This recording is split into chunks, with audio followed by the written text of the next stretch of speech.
Good afternoon.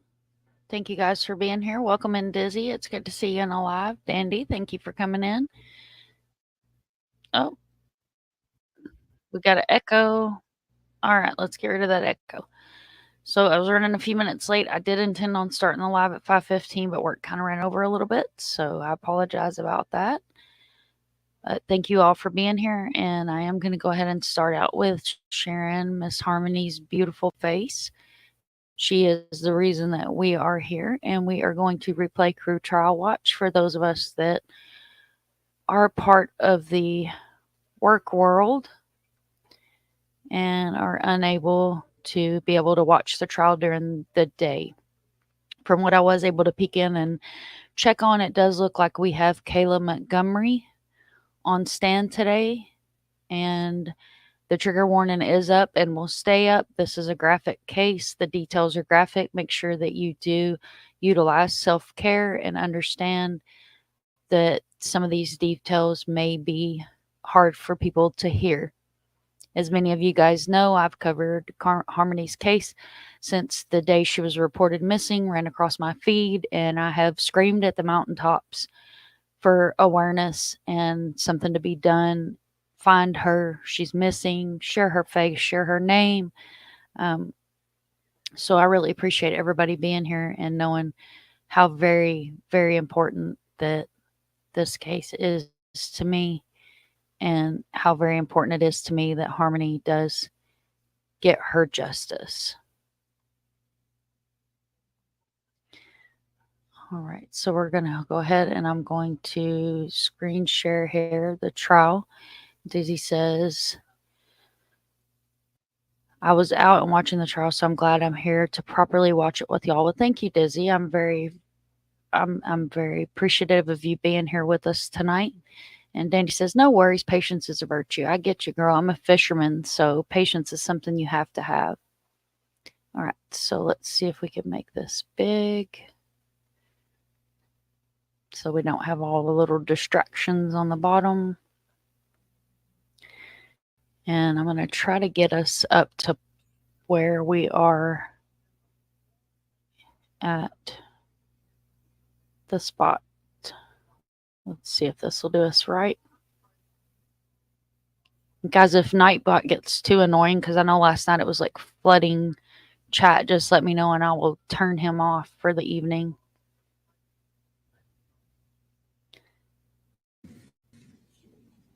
And I'm going to mute out. And of course, you guys know I will be chiming in periodically.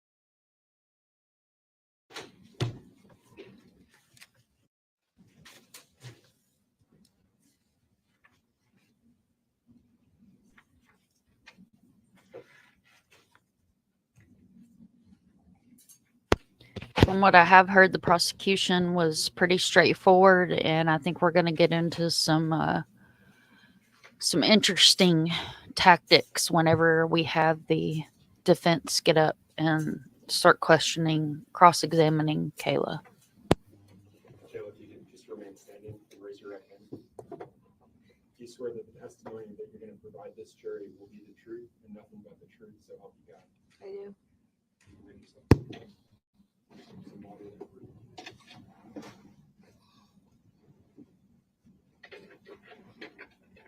Kayla, can you begin by stating and spelling your full name for the record?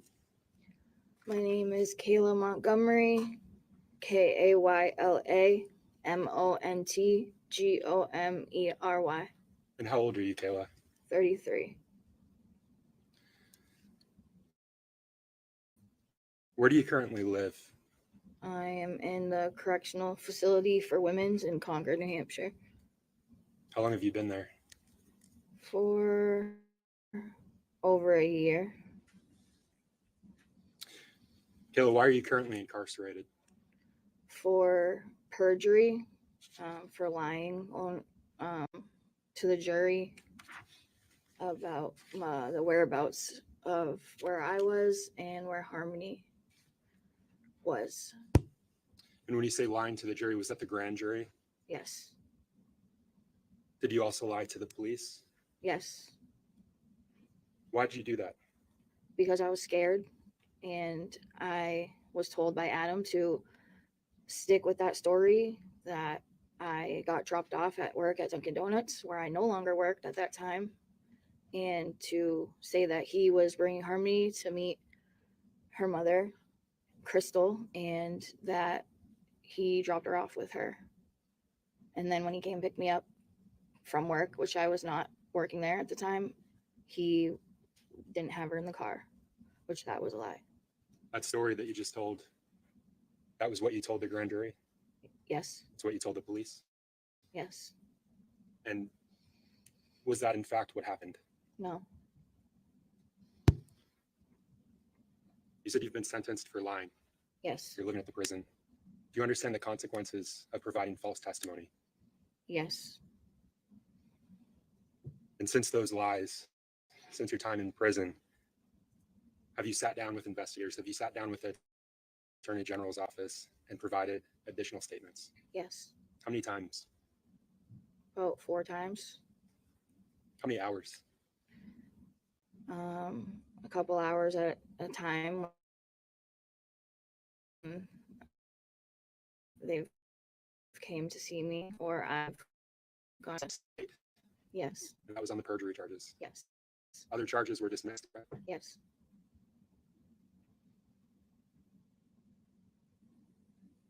The story that you just told about the defendant dropping Harmony off with Crystal, who came up with that story? Adam. Why did you stick to it? Because I was scared for myself and my children that are also Adam's, and for him, because I didn't want anybody to get in trouble, and I was scared. Your Honor, may I approach? Yes.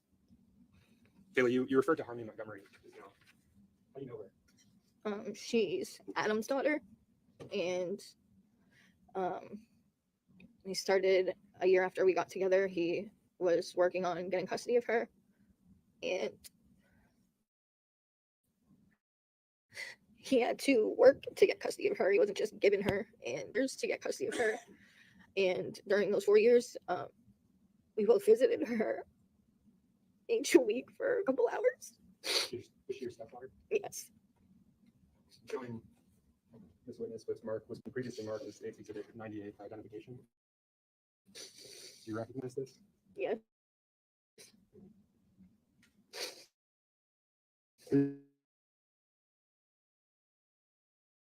Is depicted in this image? 2019. And do you recognize this image? Yes. Is it a fair and accurate representation of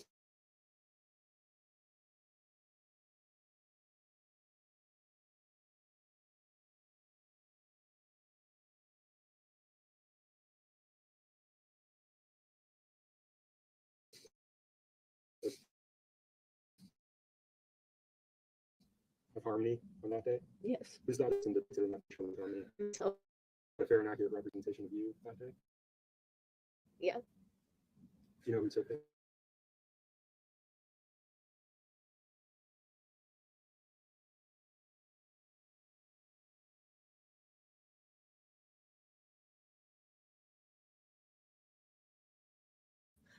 It was the month of February of 2019. And where were you living when you got custody of Harmony? 77 Guilford Street in Manchester, New Hampshire. When you got custody of Harmony, was she potty trained? Yes.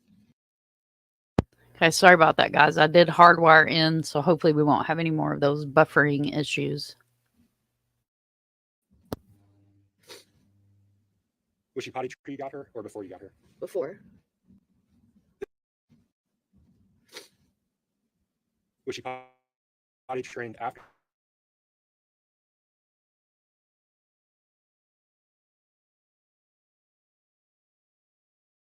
you got her or before you got her? Before. Did she have accidents when you first got her? No. It was in 2018, probably around April or May. I think it was around that time. Whose home was it? Adam's grandmother's, Helen Montgomery.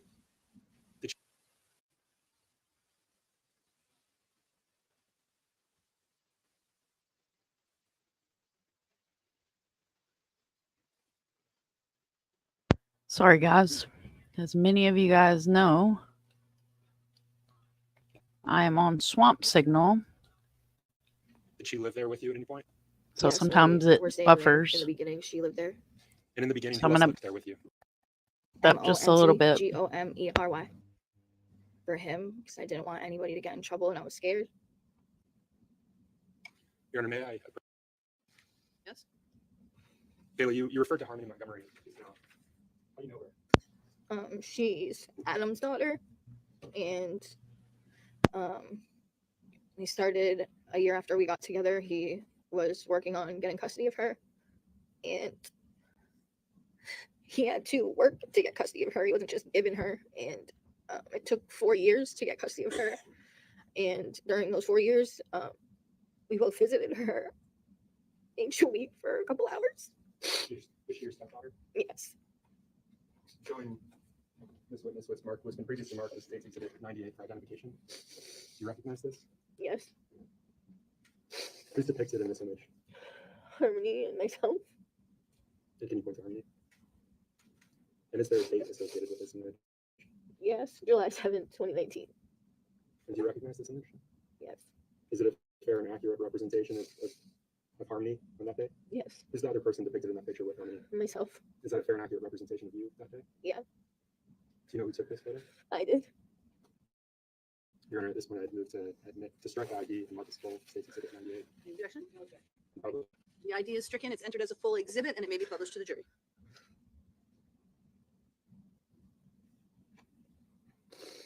Kayla, what were you and Harmony doing in this photograph? We were taking pictures and laughing, playing. We always did silly pictures. You mentioned getting custody of Harmony at some point. Do you remember when that was? It was the month of February of 2019.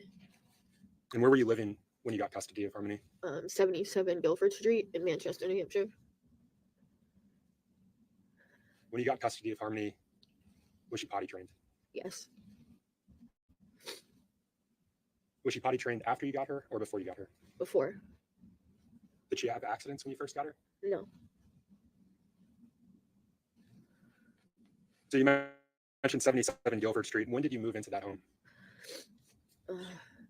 It was in 2018. Probably around April or May. I think it was around that time. Whose home was it? Adam's grandmother's, Helen Montgomery. Did she live there with you at any point? Yes, when we were staying there in the beginning, she lived there. And in the beginning, who else lived there with you? Adam's uncle, Kevin Montgomery, Adam's brother, Michael Montgomery, and Adam's brother's girlfriend, Kayla. I don't remember her last name. Another Kayla, though. Yeah. And myself and Adam, and we had Seamus, How old was Seamus when you moved into that house? about to turn 1. Would you recognize that Guilford Street house if you saw it today? Yes. Yes?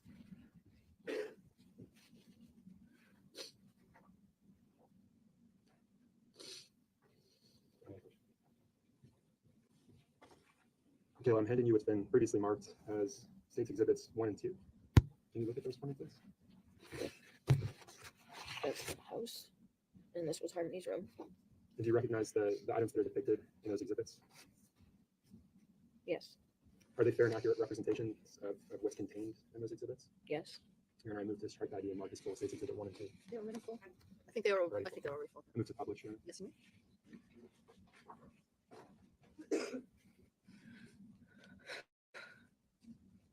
Kayla, State's Exhibit 2, what can you tell us about this room? Adam and I helped decorate this room right before Harmony came to live at Guilford Street. And she really likes Minnie Mouse. When you say she really likes Minnie Mouse, who's she? Harmony. When you say you helped decorate the room, what did you do to decorate it? got the Minnie Mouse. Okay, so Dandy says, I don't get it. He fought to get this child he despises for more money, benefits from the state. Pretty much. And you have to keep in mind that in the beginning he looked really happy. Excuse me, when Harmony was little, I apologize, guys. When Harmony was little, and drugs change who you are, and I'm not putting that off on drugs. He is 100% accountable for what happened to Harmony. However, you have to keep in mind that drug addiction eats your brain, affects your choices, it affects how you look at the world. And I mean, just the fact alone that, those of us that have followed the case and know the background is Kayla, she was arrested and incarcerated for fraud, for benefits on Harmony after she damn well knew that Harmony was gone.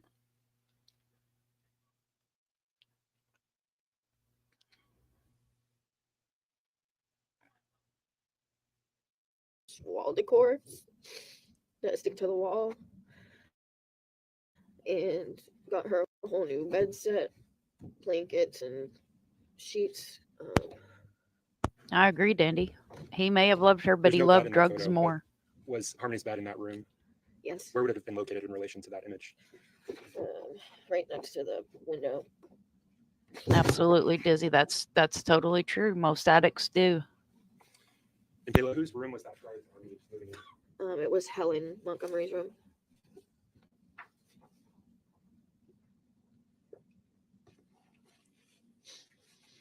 Kayla, I'm showing you it's been marked as State's Exhibit 10 for identification. Do you recognize this? Yeah, it was Harmony's toothbrush. Is it a fair and accurate representation for Harmony's toothbrush? Yes. Your Honor, I move to strike the ID and mark as full State's Exhibit 10. Objection?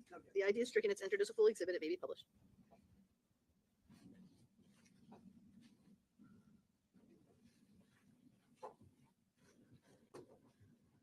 Kayla, you mentioned that Helen moved out and Harmony took over her room. Yes, she moved out of the room, but she was still living at the house.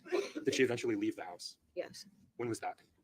in May of 2019, Do you know where she went? Florida. Kayla, I want to turn your attention to July of 2019, so several months after Helen moved out. Were you still living in the Guilford Street home in July of 2019? Yes, And who was living there with you at that point? it was myself and Adam and his uncle Kevin, and it was Seamus and our son Declan and Harmony, and his brother Michael and his girlfriend Kayla were still living there for a couple weeks until they moved out and went to Florida with her. You mentioned this earlier, but where were you working at that point in your life? I was working at Dunkin' Donuts. Were you eventually terminated from your work at Dunkin' Donuts? Yes, Why? because I was stealing money from the register. Did you admit to stealing money? Yes, Did you actually write a letter acknowledging that you had stolen? yes, Did you take responsibility for what you've done at Dunkin'? yes, You mentioned that in July of 2019, Kevin Montgomery was still living in the Guilford Street home. yes. Did he eventually leave for Florida after Helen? I don't remember where he went. I remember Helen had surgery. She had open triple bypass surgery. And I don't remember if Kevin went to Florida. And I think he went to Mass too. I don't remember where he went. Let me ask you this. Do you remember him being gone from the house for several weeks? Yes. And let's talk about that period where Kevin's gone from the house. Okay. You were still working at that point? Yes. What were your hours like at work? I worked 6 a.m. to 2 p.m. And I also covered shifts if they needed help. The 3 children that you mentioned, Yes. where were they when you were at work? With Adam.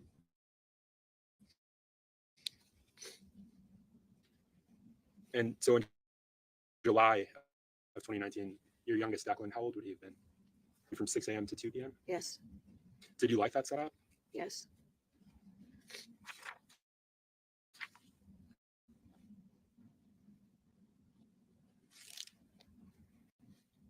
When you get home from work at 2 p.m., what would you do? What would your day look like?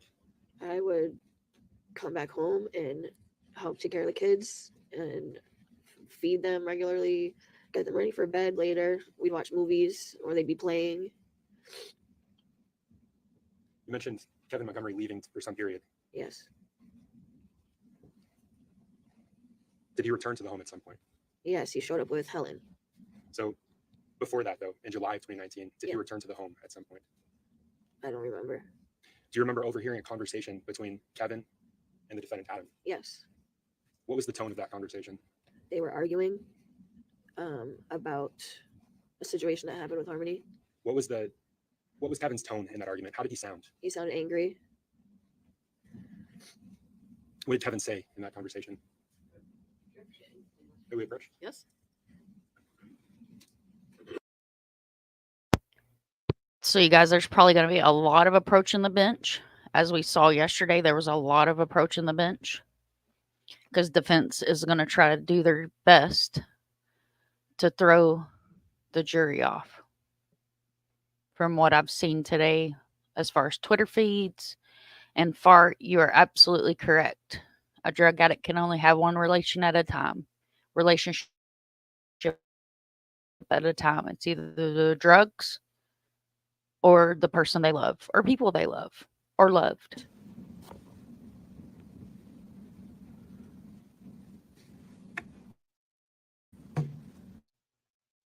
Bailey, you mentioned Kevin sounded angry. Yes. Argumentative. Yeah, it was just loud and angry. Where were you during this conversation? In the living room of the house in Gilbert Street, And where were the children? playing. Did you understand what they were talking about? Yes.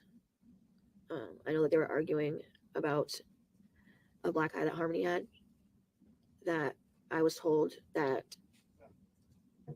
So the black eye that Harmony Yeah. had you seen that before that argument? Yes. Facts. And tell this jury where you saw that black eye. On the First time you side. saw it. It was on the side of her face right here. It was really red. It didn't really turn black and blue until like the next day. So the first day you saw it when it was red, really red. How did you see that? Where were you? I came home from work and I saw her face and it was red, and I was told that. And let me stop you there. You came home from work. Yeah. So this would have been around 2 p.m.? Yeah. Did you have an understanding of where Harmony had been that day? Yes, And tell us where that was. she was at home at Guilford Street Who was she at home with? Adam and Uncle Kevin and Seamus and Declan. And when you got home, when you saw this injury, the redness to Harmony's eye, did you ask the defendant what happened to her? Yes, What did he tell you? that her and Seamus were playing and Seamus hit her in the face with the lightsaber by accident. After you heard that confrontation with Kevin, the defendant, I asked him. and at that point, did he tell you a new story about this injury to Harmony's eye? No, it was the same. Well, yeah, he ended up telling me after What was the new story he told you? that he ended up hitting her in the face because she covered our son's mouth because he was crying and he was in the bathroom. He went to the bathroom. Declan was crying and Harmony had her hand over his mouth, and he came out of the bathroom and saw that, and his lips were blue, purple blue, and he hit her. Did he describe how he hit her? He smacked her in the face. Did he acknowledge causing that injury to her? Yes. Do you know what Demetrius Soros with DCYF? Yes. Did he come to the house after that interaction between Kevin and the defendant? Yes. Did you know at the time what the purpose of his visit was? Yes. What was it? DCYF got called about the children not being taken care of, and that Adam was abusing his daughter. When Mr. Soros arrived at your home, what did the defendant do with Harmony? He left with her. He grabbed Harmony and left with her. He grabbed her and left? Yeah. Did you have a conversation with Demetrius that day? Yes. In that conversation, did you cover for the defendant? Yes. Why? Because I didn't want him to get in trouble.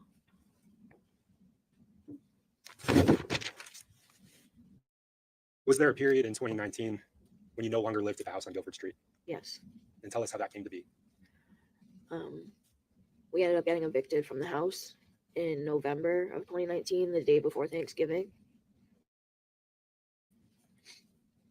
because the mortgage wasn't being paid. And, Your Honor, may we approach? Yes.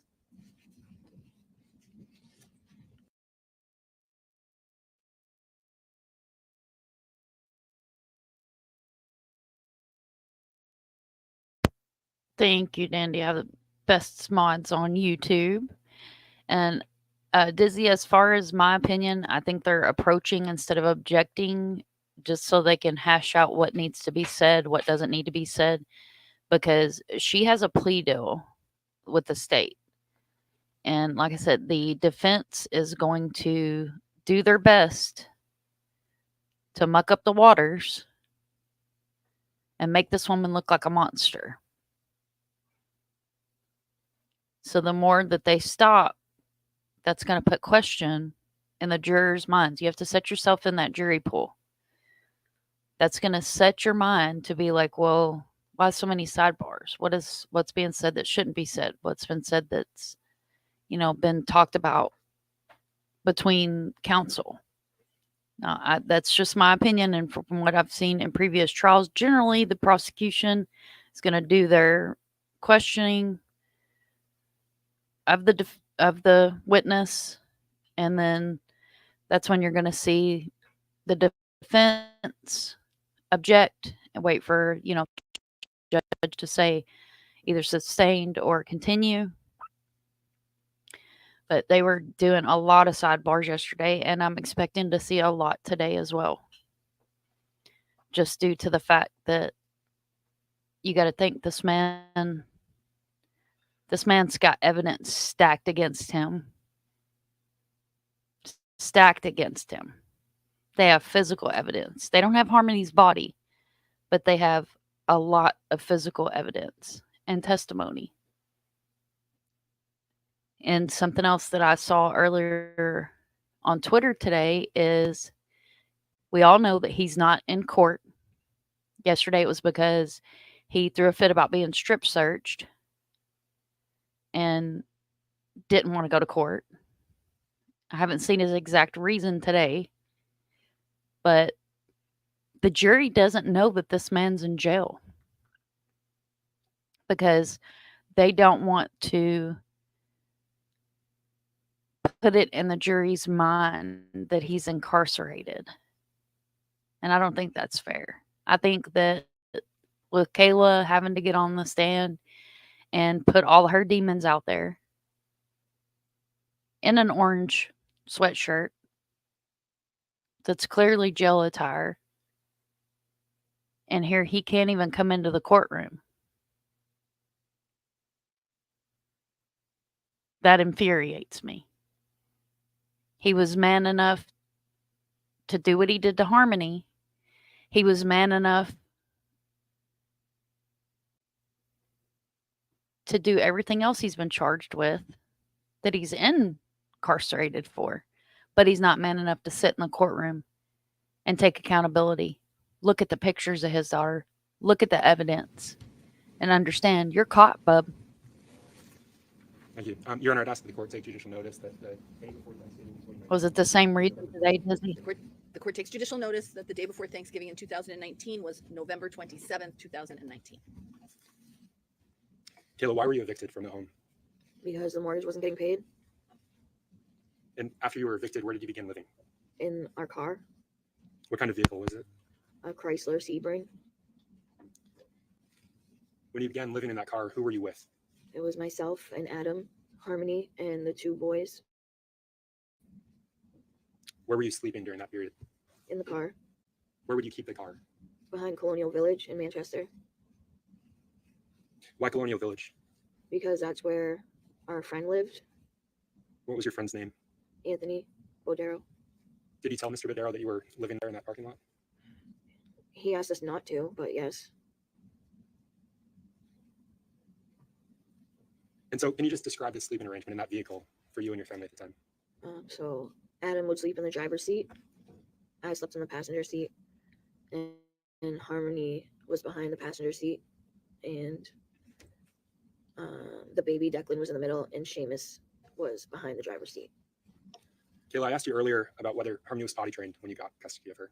And I believe you said she was. Yes. Did that change at some point after the eviction? Yes. And tell the jury about that. What happened to Harmony? She wouldn't let us know when she had to use the bathroom, and so she was peeing in the car, just in her seat that she was sitting in, and she wouldn't tell us that she had to use the bathroom. Was she only peeing, or was she having other accidents at the time? She was also pooping How frequently was this occurring for Harmony? a lot, like at least every day. And did those accidents, did they increase in frequency the longer you were in that car? Yes. How was the defendant responding when she had these accidents? Getting angry. Would he do anything physically to her when she had accidents? Yeah, he would smack her. And what does that mean that he would smack her? He would smack her in the face, or on her leg, or in her hand. Were these soft smacks, hard No. smacks, or something else? They were like hurt, stung smacks, What makes you say hurt, stun smacks? because she would cry during, like, whenever she got smacked by him, and I could hear it, and it sounds like it hurt. I'm sorry, you could hear the crying or you could hear the smack? Smack and the crying. When you say she was crying, who's she? Harmony. Those strikes, were they manifesting in any way on Harmony? Yes. How were they manifesting on her? The more accidents she had, the more he would get angry, and he would hit her repetitively. Was the defendant causing visible injuries to Harmony? Yes. I'm sorry? Yes. And tell us about those injuries. When he would hit her, she started getting black eyes and bruises on her face, on her legs. Yeah. Did you ever see her bleed as a result of being struck by him? No, I didn't see that.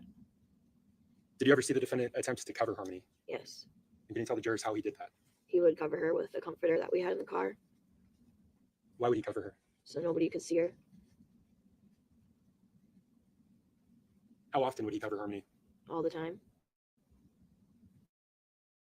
Anytime that we had interference with anybody, no matter who it was, Was this only when you went out in public, or was it when you were still in that parking lot, or both? both. Kayla, were you involved in an accident, a car accident on November 29th of 2019? Yes. And I want to turn your attention to that day. Who were you with that day? Tabitha, Scott, Who else was in the vehicle during that accident? Adam, myself, Harmony, and the two boys. Who was driving? Adam.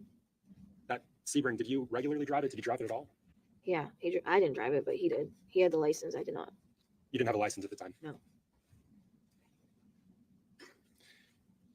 So you said that Adam was driving and the defendant was driving the vehicle. Where were you in position to? And I'm going to just stop for a minute and do commentary for copyright purposes. And plus, I want to put my 2 cents in. So, and apparently, Dizzy has let us know that the same reason Coward didn't come today is because he doesn't want to be strip searched. And like FARQ said, you know, what's he doing? Is he trying to smuggle something in or out of the jail? I mean, if he's not wanting to do a strip search, what's he doing? Shoving keister bunnies? Because otherwise, it seems like he would be wanting to be at his trial. And you're absolutely correct, Dizzy. She finds it weird because most lifers enjoys getting out for the day. Absolutely. And a lot of times is you have to take into effect that these guys, I mean, it's one of the 7 views of a murderer. There's points that they do. They return to the scene. Some of them keep trophies from the scene to remind them of what they did. Another thing is seeing the emotions of the victims or people that were involved. The people that may have also been victims but were involved in that person's life that they unalived or murdered. I'm not monetized, so as long as YouTube doesn't start creeping my channel again, I should be okay because I do graphic stuff on here. That's kind of my jam. That's what I do. Harmony's case is a case that I've covered for, I've waited a long time for this trial.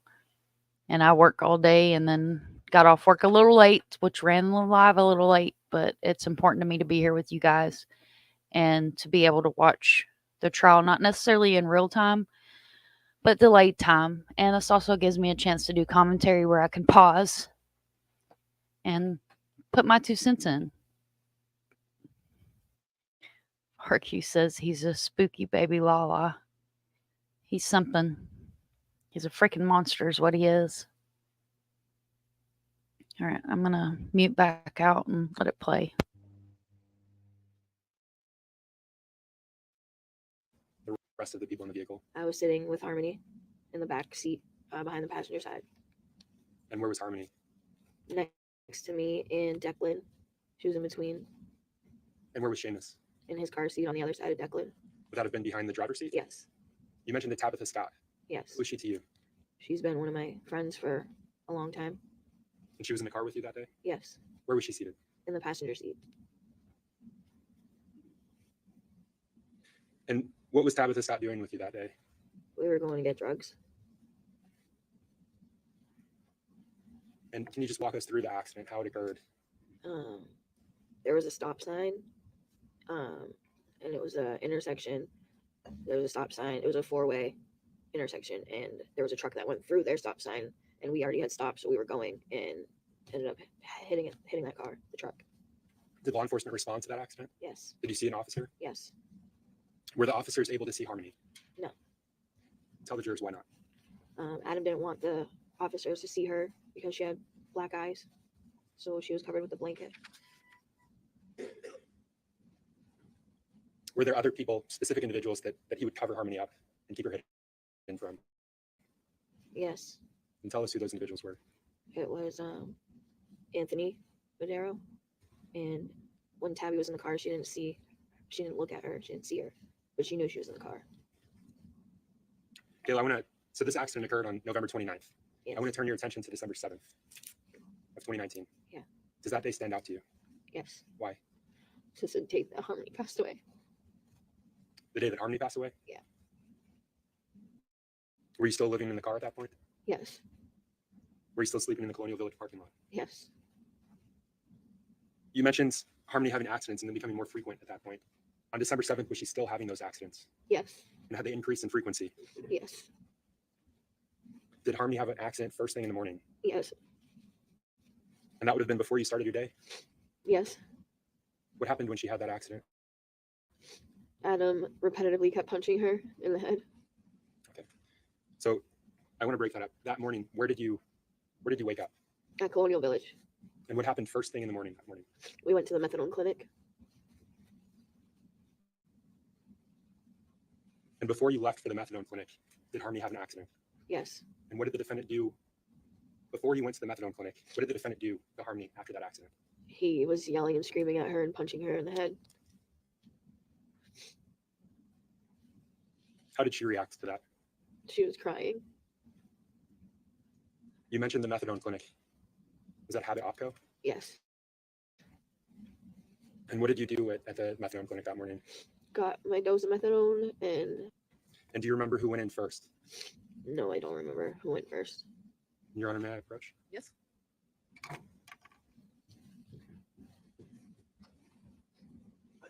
Hiya, Frankie. If you guys are not subbed up to the Think Tank, make sure you hit that link that Nightbot dropped there for us. Frankie does awesome. She runs the trials during the day and does some other great content. Frankie's amazing, amazing creator. And you guys know I keep my circle small due to a rough start on YouTube. So I do keep my circle small. If you see me in a chat, it's because I do support that creator's opinion and their content that they put out. And my sister's here. Hello, hello, Drifty Rabbit. Welcome in. Thank you for stopping by. You are so welcome, love. And you guys are welcome to use the Nightbot at any time. I can drop the command link if I need to. Thank you, everybody, for being here. Dizzy, I really appreciate you coming over. What's been marked for identification states Exhibit 89. Okay. I'm just going to ask that you review the second page.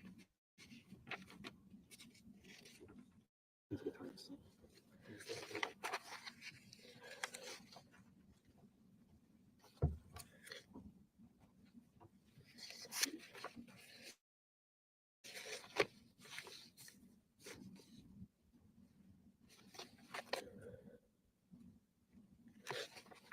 Okay. The item I just handed you, what is that? Our dose history from our the clinic.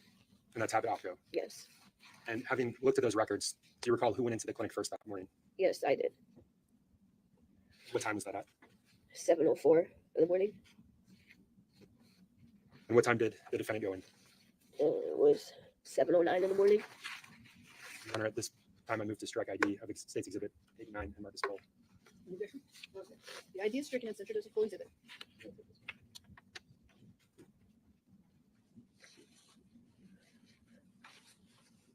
Caleb, can you tell the jurors what happened when Adam returned to the vehicle after his methadone treatment? When Adam came back to the vehicle, he could smell urine, and he started yelling at Harmony and kept hitting her in the head repetitively. Where were you when he smelled that accident? Where was the vehicle when he smelled that accident? In front of the methadone clinic. Did you discuss going somewhere with him at any point that morning? Going to get food? Yes. I asked to go to Burger King. You asked to go to Burger King. Yes. What was Harmony doing at that point when he started driving the vehicle? She was crying a lot, She was crying a lot. and she was making a weird noise. Was she saying anything? No. And Taylor, I want you to walk the jurors through in as much detail as you can what happened on your route from Habit Opco to that Burger King. Adam was getting really angry from Harmony peeing in the car, and he repetitively kept punching her on the way to Burger King. And there were a couple red lights, and when we were at red lights, he would like go over the driver's seat, like in between the passenger seat, and he was just punching her repetitively in the head. And you've said there were several times where he punched her repetitively in the head. Yes. How many times did he hit her? I can't count. I don't know. Were you counting? No, I wasn't. How many lights did that car come to where he repetitively struck her? At least 2 or 3. Between Habit Opco and the Burger King, did the defendant say anything to Harmony? Told her to shut the fuck up. Stop crying.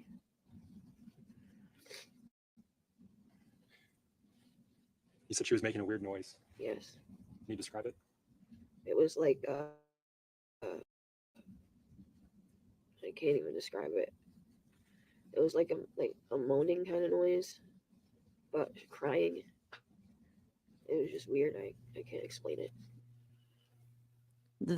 Farkey says the defense in this case, who is a woman, I've heard her voice before. I can't remember what trial it was, though. Can somebody help me, please? It is a woman and a man that are the defense in this case. And we were discussing earlier, she does sound and look a lot like the lawyer in the Depp trial. I dropped it in the Discord earlier, what I found on Twitter.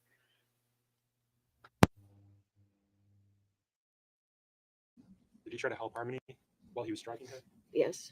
Tell the jurors what you did to try to help. I put my arm up and said to stop, but he looked at me and he gave me this look that was like evil. His crazy eyes. I didn't like it, and I couldn't stop him from hitting her because the look that he gave me was scary. I was scared. What were you feeling when he looked at you like that? Like he was either gonna hit me or just, I don't know. It was weird. And that was like one of the first times that I've seen him look at me like that. Was it the last time you saw him look at you like that? No. And we'll talk about that more. But I want to focus on this drive. You said that Harmony's crying. She's making this weird noise. Yeah. Where was she in the vehicle? She was behind the passenger seat. And who was in front? You described the defendant almost coming over the seat. Yes. Was he still driving at that point? Some like kind of like between the red lights, and it definitely at the red lights. I remember that. How was he striking her? By punching her in the head. Where were your other 2 children at that time? In the back seat. What were they doing? They had no idea what was going on. How old were they? Seamus was about 2.5, and Declan was 11 months old. Did you look back at Harmony at any point? No. Why not? because I was scared What were you scared of? if Adam was going to say something or if he hurt her really bad, it was going to look really bad. You were scared of what Harmony would look like?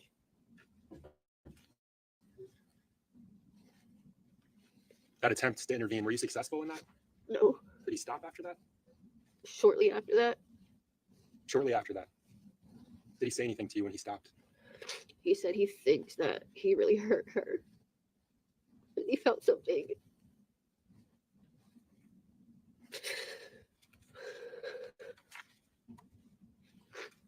When he said that he thinks you really hurt her, where was the vehicle at that point? At Burger King? At the Burger King? Yes, And what did the defendant do after he stopped hitting Harmony, after he said, I think I really hurt her? nothing. Did he order food from Burger King? Yes, Where was Adam when you were ordering food from Burger King? in the driver's seat. Did you go inside to the Burger King or something else? No, I don't remember going in there. Did you go through the drive-thru? Yes, And so who ordered the food? Adam did. And what did you do with the food that he ordered? Ate it, gave some to the kids Where were you when you ate the food? in the parking lot Which parking lot? of Burger King. The kids were behind you at that point. Is Yes, that what you testified to? yes, And who gave them food? I did. Did you see Harmony when you were giving them food? No. Why not? Because she was under the blanket. Who put her under the blanket? Adam. That's the same blanket that you mentioned earlier. Yes, The same blanket he would cover her with. yes. Where did you go from the Burger King parking lot, Kayla? Went back to Colonial Village And how did you get there? with the vehicle. Adam driving. Was Harmony still under the blanket when you arrived at Colonial Village? Yes. And that moaning that you mentioned, that weird noise that she was making, was she still making it? No. How long did that noise that she was making last? I don't remember. It wasn't. I don't remember. I don't remember if it was too long. I don't remember if it was after we were at Colonial Village for a little bit, or if it was before. But that moaning, did it eventually stop? Yes. Did you check on Harmony at any point after the moaning stopped?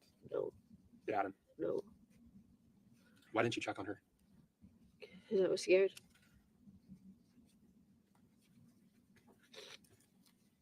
When you arrived at the Colonial Village parking lot, when you arrived back there, what did you and the defendant do? We got drugs and got high. When you say we got drugs and got high, what drugs did you get, Kayla? Heroin and crack. And how long did you use those drugs for in that parking lot? Probably we were there for probably 10 or 15 minutes.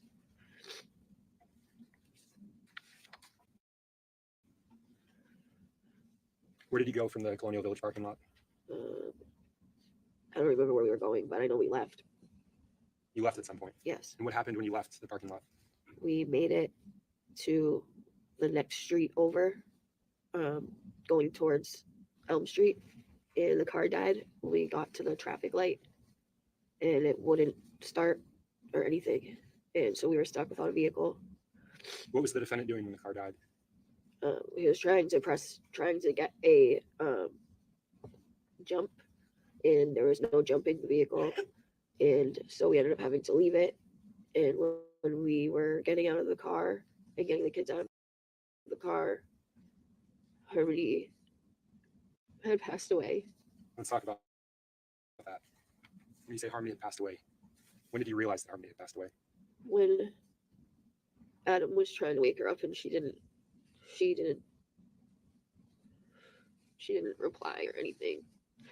Was he saying things to her to try to wake her up? Yeah, he said Harmony, and he kept saying baby girl, like, and trying to budge her, and there was nothing.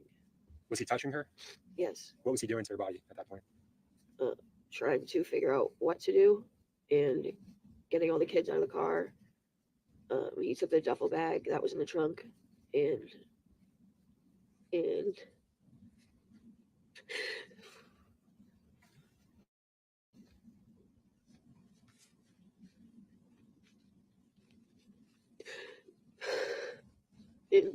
put her in the duffel bag.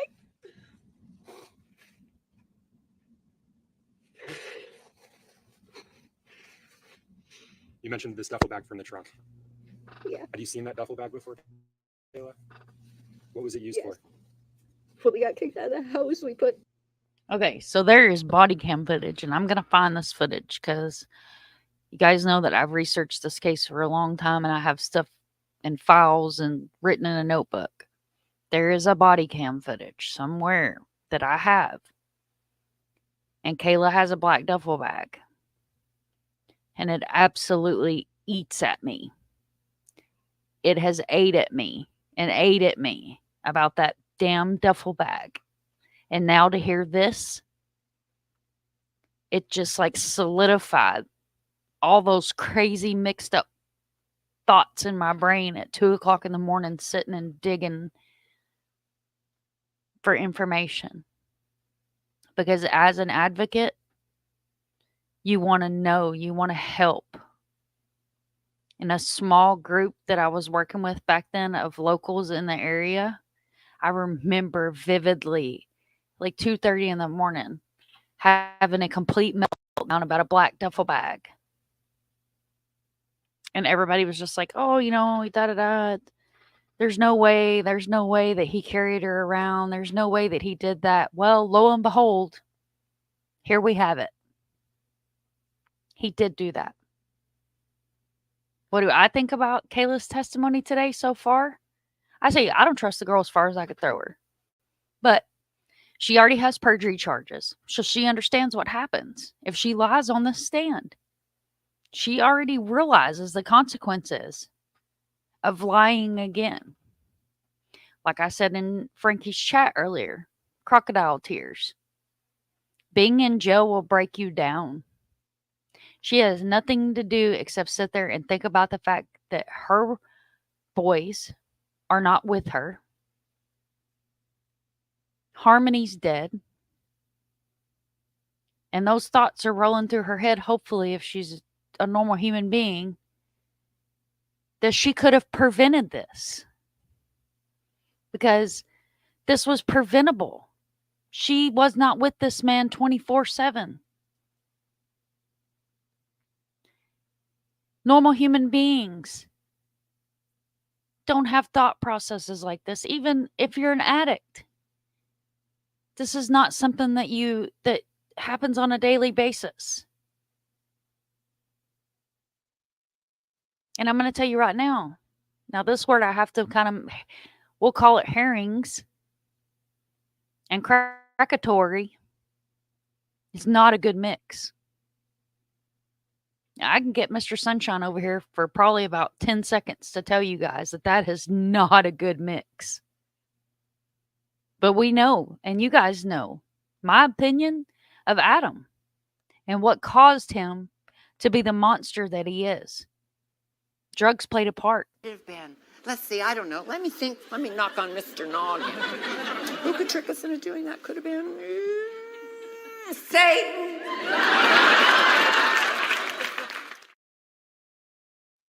Because no normal human being beats their daughter in front of their sons and their wife on a daily basis because of accidents. Children have accidents. Harmony was potty trained. She was loved by her adoptive mother. Beautiful pictures. Happy, happy child. When a child is abused and put through mental and physical abuse, they wet the bed. Their whole personality changes. All children that wet the bed are not necessarily abused, but that is one of the signs. It's to not be able to control their bodily functions. I'll check in with you guys. Yeah, Farq lost her dad. Sorry, baby. My heart goes out to you.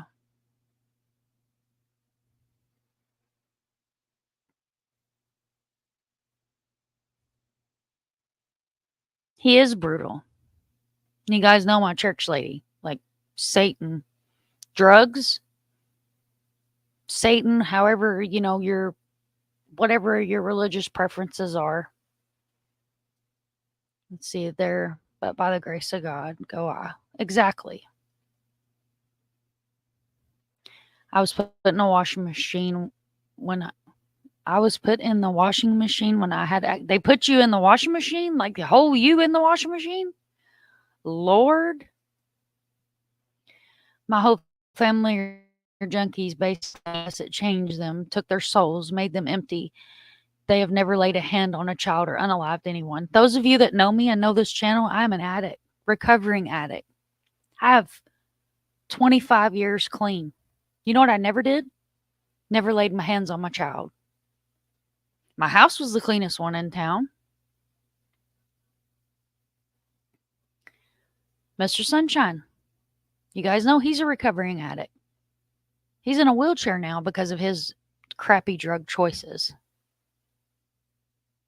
But you know what he done? He's never done? Laid a hand on his daughter. Never. Never has laid a hand on her. I've never even seen him physically discipline this child, much less beat her in the face. All right. Frankie says she loves the church lady. Dizzy said, yes, but standing up with the top open. Oh, thank goodness, Dizzy. You about gave me a heart attack there. I thought, oh, Lord, you poor thing. You've been putting a dishwasher or a laundry washer. You got me all messed up here. Thank you so much. And same Sunshine, I'm 2 months clean. That's awesome. That's awesome because sometimes our demons do come up. I mean, we're only human. Also, never raised a hand to my children. Absolutely. I raised 2 boys that are hell on wheels. One of them was hell on wheels, and one of them was the best kid you could ever ask for. Mr. Dizzy, a recovering alcoholic, but never hit us when he was drunk. Facts. Facts. I've seen Mr. Sunshine spend stupid amounts of money on herrings. Never laid a hand on me. The man's never put his hands on me. Ever. He probably knows better. All right, I'm going to get back to the trial, guys. Thank you so much for being here.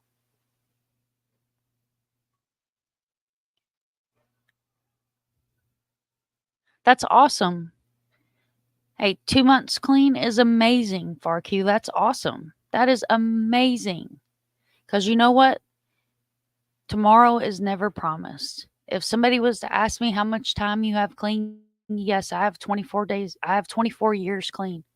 25, 24, something like that. I'd have to do the math. I have 20 years clean, but tomorrow's never promised.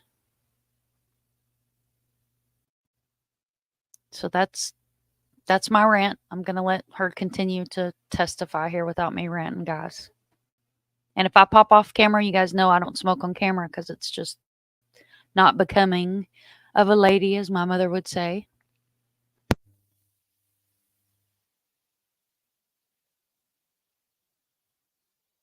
Clothes in there for everybody.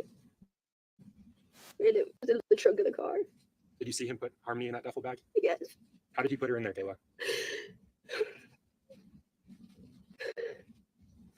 He like folded her in half and put her in the double bag.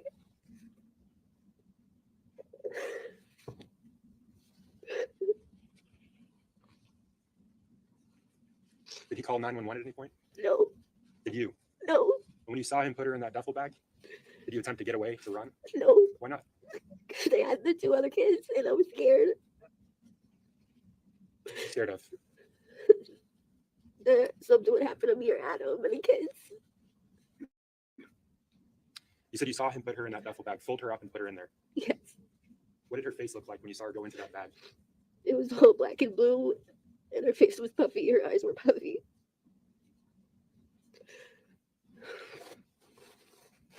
Did he say anything to you after you put her in that duffel bag? I don't remember. What did you do after he put her in the duffel bag? We took the kids and we walked back to Colonial Village. What did you do once you arrived at Colonial Village? put the bag in the snowbank so Anthony wouldn't see it. I'm sorry, so that who wouldn't see it, Kayla? Anthony, That's Anthony Badero. yes. Where was the snowbank that you put? And sorry, let me clarify. Who put her in a snowbank? Adam, Where was that snowbank that he put her in? in the embankment from the parking lot, What was around that snow embankment? a dumpster, and cars and snow. You said he put it in there so that Anthony Badero wouldn't see. Yeah. What did the defendant do after he put that duffel bag in the snowbank? Left her there. And we got a ride from Bodero to get the stuff out of our car. And where was your car at that point? It was at that street. We ended up leaving it, and when we came to the car, it was already getting towed. So Mr. Badero gave you a ride back to your vehicle? Yes, Were you able to get belongings out of the vehicle? yes. And who did that? Who got those items out? Adam and myself. That vehicle was your home at the time. Yes. What did you do after that in terms of a shelter? Bodero let us sleep in his car for the weekend until he figured something out.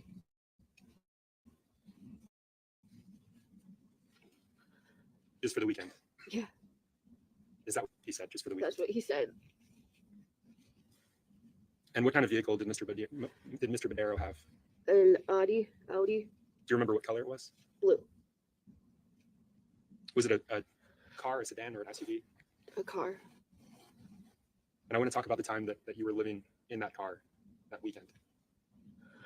Where was Harmony's body at that point when you were living in Mr. Badero's vehicle? In the trunk of the car. And did the defendant ever move it from the trunk of the car to another location? Yes. Where would he put it? Near the dumpster, Why? so Anthony wouldn't see it. Was it cold outside at the time? Yes. You mentioned snow. Was there snow on the ground? Yes. Did something happen to the vehicle that first night you were staying in Mr. Badero's car? Yes, the battery died. What did the defendant do when the battery died? Used somebody's phone and called Miss Frayne. Is that Kimberly Frayne? Yes. Are you aware of him communicating with any other people regarding the dead car? Not that I remember. At that time, did the defendant have a Facebook account? Yes. Do you know if he had a Facebook account? I don't remember. I don't remember. But you recall a call to Miss Frayne. Yes. And what happened after that call? She showed up with a battery pack jumper to jump the car. Was she successful? And what were you doing while that was going on? I was in the car with the kids, Where was Miss Frayne? outside of the car with Oh. Adam I was going to ask, where was the defendant? Where was Harmony at that point when the car was being jumped? in the trunk of the car. What did you and the defendant do for food during your time in Mr. Badero's car? Bodero bought us pizza and brought it down to the car. You mentioned being there for 2 nights, Yes. and the first night the battery died. Yes. When was the pizza given to you? I think it was the next night. Because he did give us food for a couple of dinners. He gave us food. We had the pizza and stuff. Could you repeat that, please? A couple of nights we got pizza. And did you leave Mr. Badero's vehicle after that weekend? Yes. After those 2 nights you left? Yes. Can you tell the jurors where you went? I went to my aunt's house, And what's your aunt's name? Kimberly Simmons, Where did Miss Simmons live at the time? in Manchester. Was she on South Main Street? Yes. And how did you get to your aunt's home? Bodero dropped us off. Your Honor, may I approach? Yes.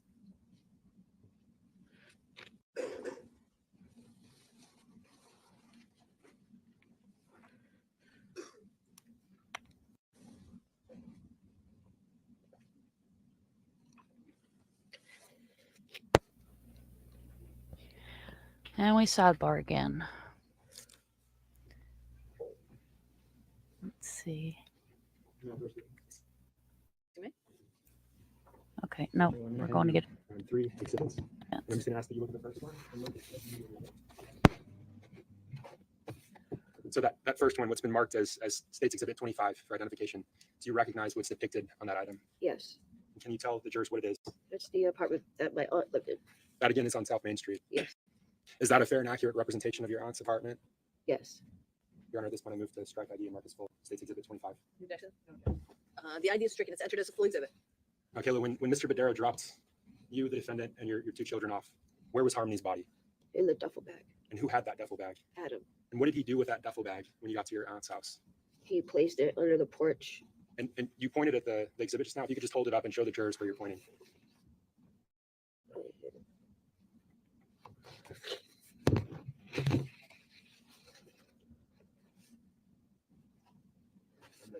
Can you show me where you pointed?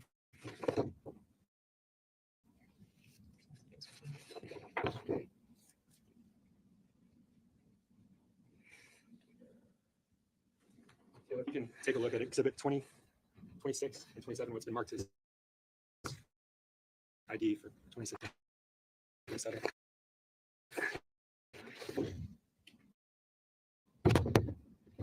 What's your aunt's porch? Yes. Is there a difference in the two photos? Yes. 27 has measuring tape, looks like. And Your Honor, at this point, I move to strike ID and mark as full. State's Exhibit 26 and 27. The ID is stricken. They're entered as full exhibits. And Yes, you may. you mentioned the defendant putting Harmony's body in a duffel bag under the porch. Yes. Your aunt's home? Yes. This is the porch that he put her under. Yes. Did he go into the home that day, into your aunt's home? Yes. How long were you there for, Kayla? A few hours. We were trying to figure out where to go What was the purpose of your trip to your aunt's home?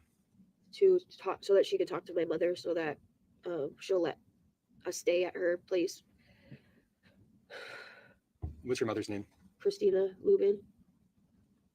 So if I understand, you wanted your aunt to talk to your mother? Yeah. Did you end up seeing your mother that day? Yes. How did you come to see her that day? She came to pick us all up, myself, Adam, and the kids, the two boys, Where was Harmony at that point? in a duffel bag. And how did your mother pick you up? How did she arrive at your aunt's home? She came in her van.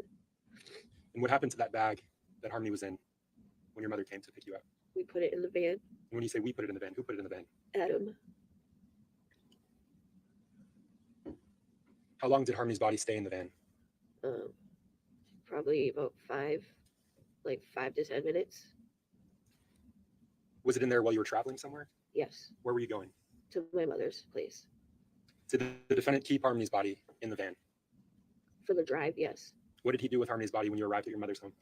He took it out of the van and put her on the side near the trash at first until he figured out where to put her.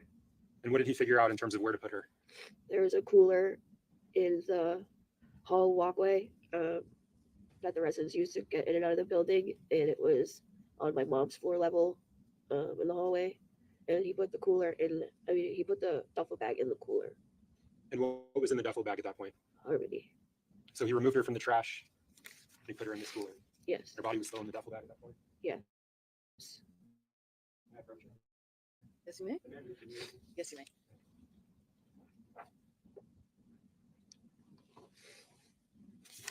I'm showing you what's been marked as State's Exhibit 28 for identification.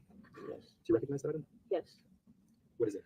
That is the cooler that was on the porch in my mom's hallway. Is that a fair and accurate representation of the cooler? Yes. What it looks like? Yes. Your Honor, at this point, I move to strike the ID and mark as full State's Exhibit 28. The ID is stricken. It's entered as a full exhibit. I move to publish. Yes, you may.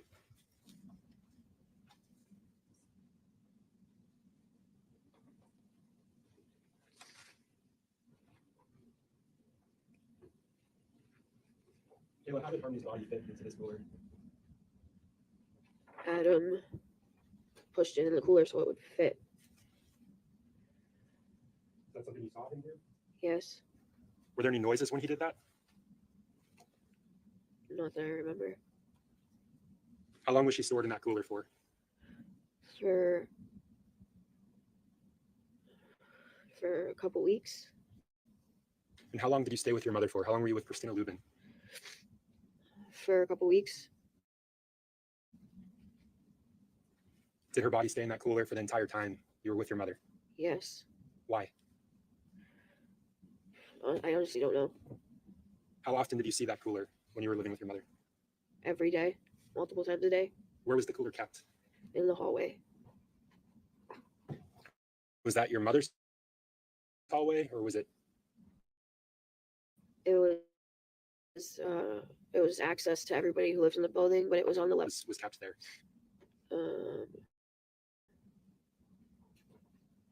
I don't remember. Were there? I don't remember. Where did you go after living with your mother? To the fit shelter, families in transition. And when you moved to the families in transition shelter, does that fit the fit shelter? Yes. When you moved to the fit shelter, where was Harmony's body? Adam put her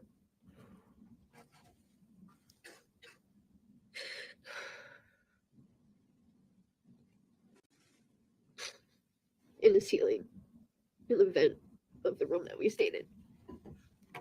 What room did you stay in while you lived in the families in transition shelter? It was the first room. It was room 1. And how did he access the ceiling to store her in there? He used the bunk bed and climbed up in the ceiling. Was there something that allowed him to access the ceiling that was above that bunk bed? There was a vent. Who slept under that bed? The kids. Where did the defendant sleep? We all slept on the floor on the mattresses. So I'm showing you what's been previously marked for identification of States Exhibit 30 through 34. Can you please look at each of these items in turn and describe what's specifically? This is the outside of the family shelter. That's States Exhibit 30. And this is the door to room 1, and next to it is the second room. That's Exhibit 30. This is the room. I'm just going to ask you to move it a little away from the microphone. Thank you. And when you say this is the room, whose room was that? It was the room that we stayed in. And that's set up? The way the room is set up, is that similar to how it was when you lived there? Yes. And that's States Exhibit 32. What is States Exhibit 33? What is depicted there? The vent above the bed. And what happened with that vent? Adam moved it so he could go in the ceiling. Now, did you ever touch that vent, Jayla? No.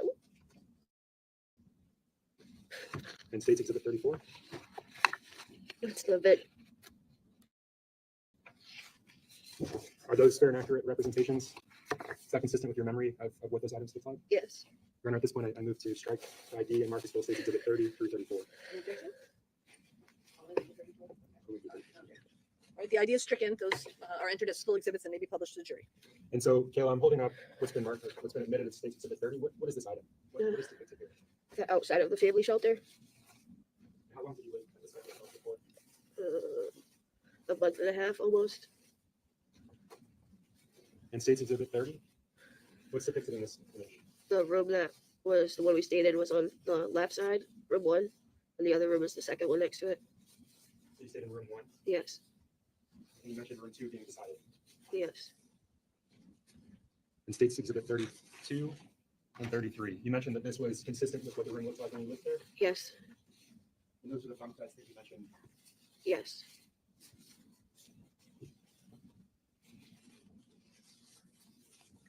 And you said you could see the vents that was used in these images. Yes.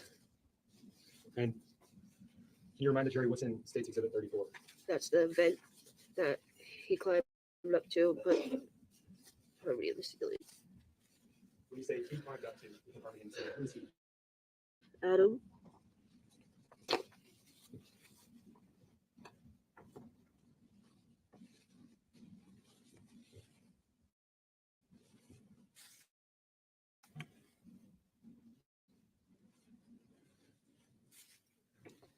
At the time you were living going on with Harmony's body, was she having any changes? Was her body having any changes? Yes. I want you to tell the jurors what those changes were.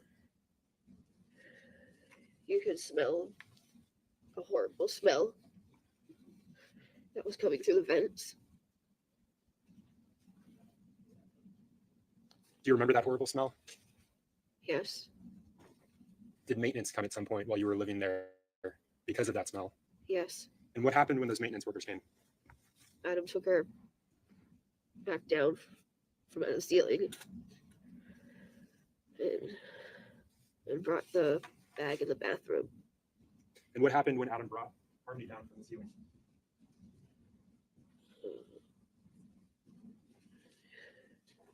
That she was starting to smell and there was fluid leaking.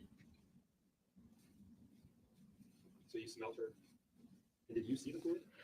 No, I didn't see it. How do you know about the fluid that was leaking? Adam said that. What did he say? He said that there was blood up in the ceiling and fluid. And so what did he do with that duffel bag containing Harmony after you removed her from the ceiling because of maintenance? He put her in a trash bag.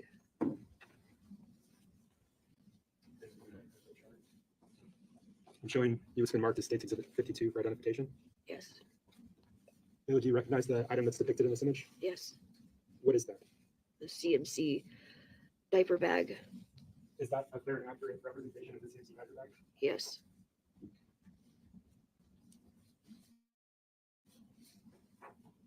And how about State's Exhibit 53? Yes. Is that a fair and accurate representation Yes. of the item that's depicted? Yes. And what is that item? It's the bag that Adam put Harmony in.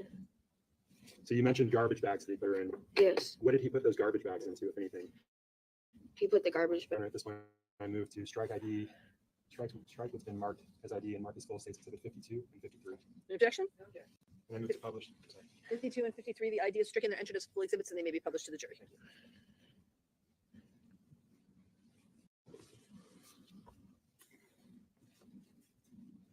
Kayla, how did Harmony's body fit into this bag? Adam squished her in it. I'm sorry, you said that a little bit louder. Adam squished her into the bag.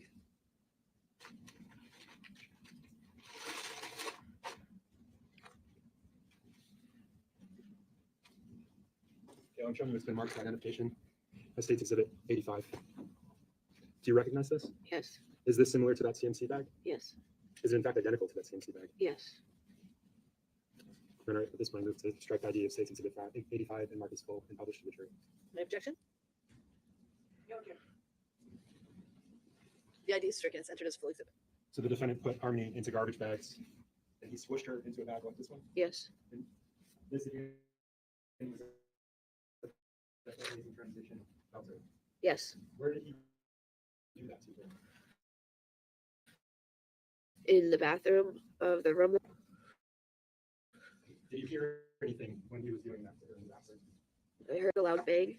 Did you see what was going on in there? No. You mentioned the defendant stuffing Harmony into the duffel bag Yes. at that intersection in the car bag. Yes. And then you mentioned him squishing her into this bag. Yes. Did she fill that bag, that CMC bag that you just saw? Yes. Her body filled that bag? Yes.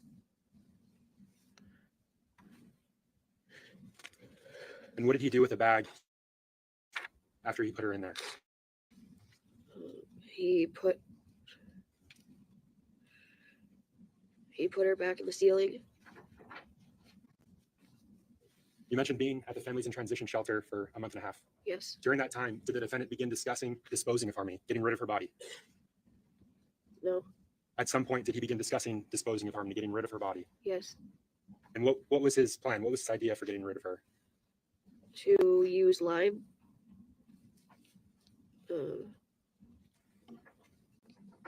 And dismember her. What did he believe that lime would do if he used it on her body?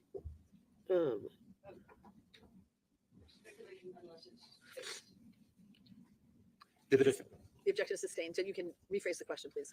the defendant tell you what he believed lime would do if he used it on Harmony's body? Yes. What did he tell you? That it will help decay her body. That it would help decay her body? Yes.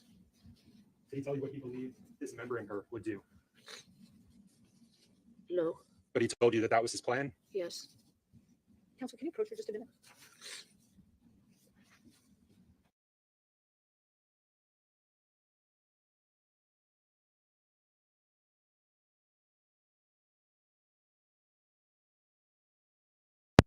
And now we're going to approach again. As I had said to you, we will take a mid-morning break. I think this is a good time to do that.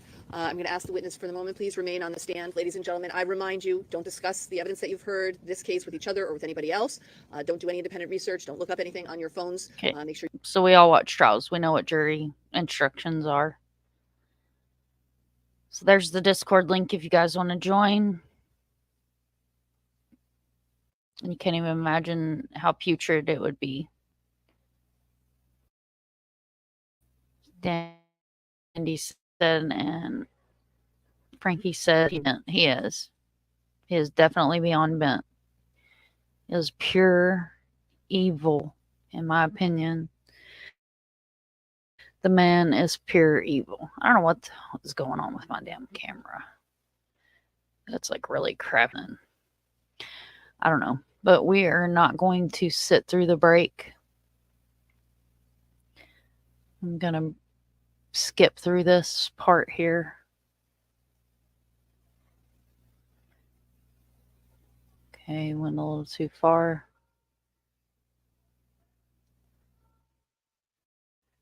Got my second screen going, so it's not acting right. All right. Here we are. We're back. Ms. Montgomery, I remind you, you remain under oath. Before, excuse me.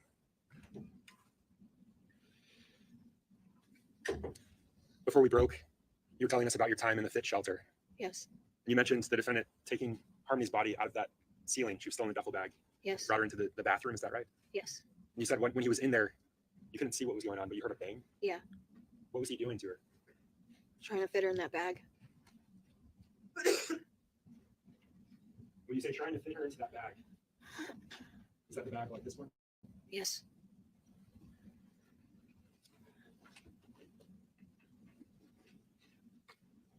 You heard a bang while he was doing that. Yes. Did you hear any other noises? No.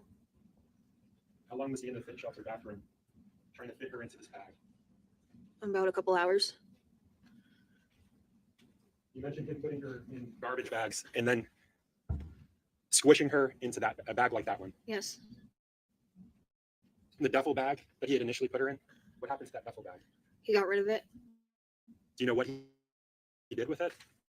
I don't know what he did with it. But it was no longer. Was that after the bathroom? Yes. You said that Harmony's body was beginning to smell. That was horrible. Yes. Did the defendant take measures to combat that smell? Yes. What did he do? That is when he took her down from the ceiling and brought her into the bathroom to put her in the garbage bags and to get her to fit in that bag that's similar to that one. Right. And he asked me to bring the bag to his job Where was his job at the time? Where was he working? at Portland Pie in Manchester. This is still while you were at the Families in Transition shelter? Yes. How long did he work there for? 2 months. And you said he asked you to bring the bag to him at work. Yes. Did you obey? Yes. About how did you get there from the Families in Transition shelter to his work? I walked And where was the bag at that point? in the stroller. How long of a walk is that from the shelter to his work at Portland Pie? About 10, 15 minutes. Was anyone with you during that walk? My 2 kids. Why did you obey the defendant when he told you to bring Harmony's body in that bag to his work? Because I was scared. Are you aware of what he did with her body once he brought it to him? Yes. What did he do with it? He put it. Sustained. If you would rephrase the Your question. Honor. You said you're aware of what he did with her body at his work at the Portland Pie Pizza Company. How are you aware of what he did with it, Kayla? Because he told me that he put her in the freezer. Was that the only time, to your knowledge, that he put her in the freezer, or were there more times where he brought her and put her in the freezer? That was my only time. I want to go back for just a moment. When he was in the bathroom, you said it was for several hours. Yes. Are you aware of him doing anything to clean up in that bathroom? With Yes. the Can you boys. tell the jurors what he did to clean up? He used ammonia to clean up anything that happened in that bathroom. How do you know he used ammonia to clean up anything that happened in that bathroom? Because he specifically bought it. Were you with him when he bought it? I don't remember. But you remember him using ammonia to clean. Yes. Did he tell you what he believed the ammonia would do? It wouldn't show evidence of any blood or fluids. And did he tell you at that point why he didn't want evidence to be shown? Why he didn't want anything to be shown down the road? So he wouldn't get in trouble and nobody could find anything.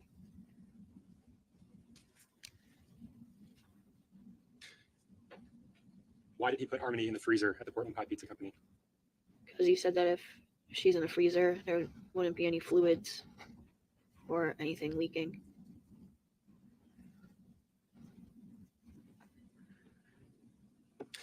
At some point around that time, did you get tax returns, your tax refunds? Yes. Do you remember around when that was?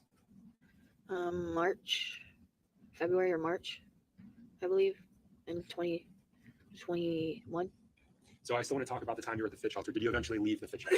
Yes. And where did you live after the fit shelter? Union Street in Manchester. Do you remember when you moved into Union Street in Manchester? Yes. What day did you move there? February 20th, 2020. And did you sign a lease agreement for that apartment? Yes. Did you list Harmony as a child? No. How about on your tax returns? Did you list Harmony as a child? Yes. Can you tell the jurors why you did that? Because she lived with us for 6 months or more, and Adam told me to leave her on there. Did he tell you why? It would just show that we still had her living with us.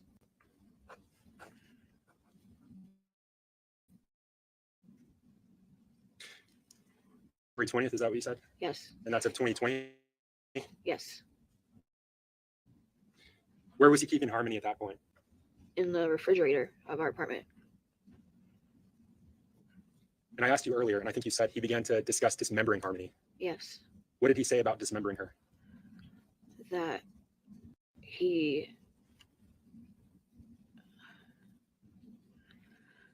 just wanted to put her in, he would put her in pieces to get rid of her. And was that at the Union Street apartment? Yes. That's where that discussion occurred? Yes. Did he ever discuss using tools on Harmony with you? Using tools on her body? He said that he was going to try and use a saw. He wanted to use a hand saw or a NutriBullet. I want to unpack that. And a NutriBullet. NutriBullet.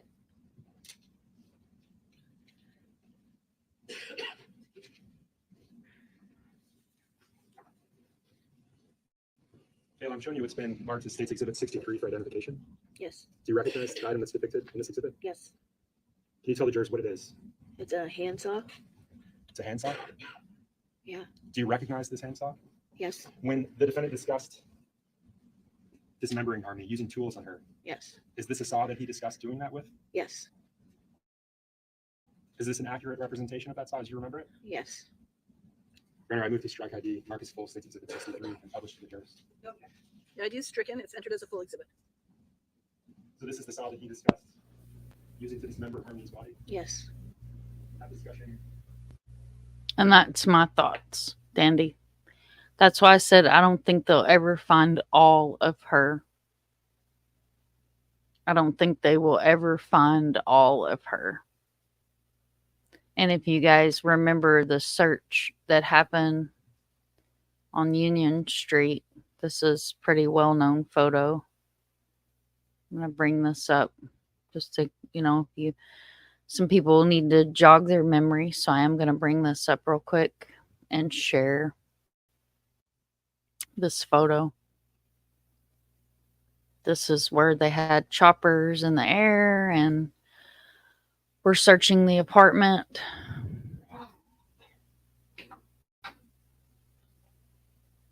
Guys, remember the refrigerator being taken, and then we had some locals that were boots on the ground that were also notifying us that you could see them checking the drains.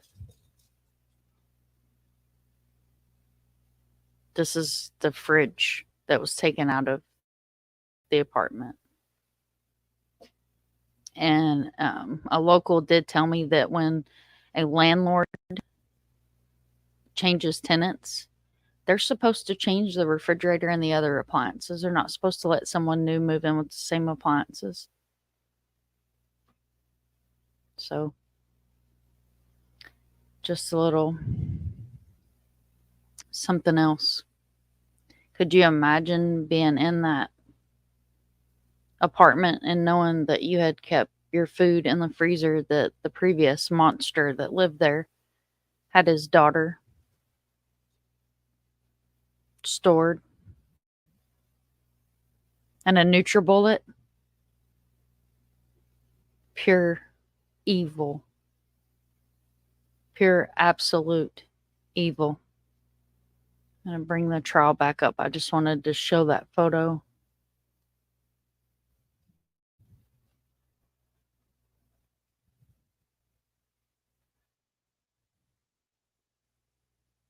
Hope it's not going to act crazy on me. Union Street apartment? Yes.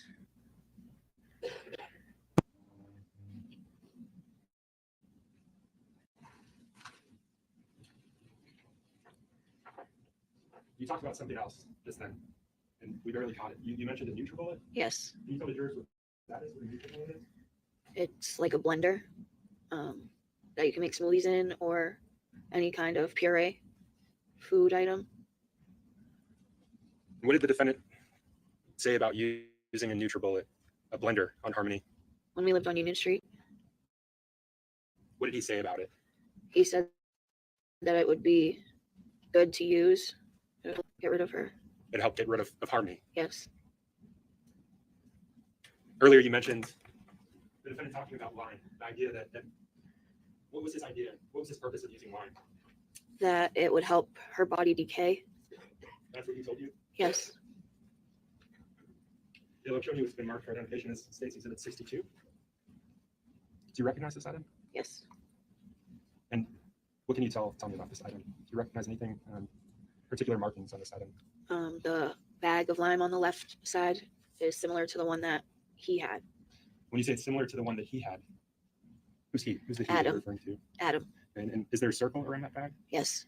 And is there writing underneath it? Yes. Do you recognize that writing? It's my initials. Is this an accurate representation of the item that you circled in initials? Yes. Did you write those initials? Yes. Did you circle this item? Yes. Why'd you do that? To let it be known that that's the item that was similar to the one that he had. Your Honor, I move to strike ID and mark as full and publish States Exhibit 62. Any objection? If the ID is stricken, it's entered as a full exhibit and it may be published. Kayla, who were you with when you circled this bag of lime? Detective Dunleavy and Riley. Is that Max Rayhill? Yeah, that one. Detective? Yeah. So you're with law enforcement. Yes. And they asked you if you could identify. Have you seen? Sorry, objection sustained. Have you seen a bag of lime in your Union Street apartment? Yes. Where was that bag of lime located in your Union Street apartment? In the bathroom.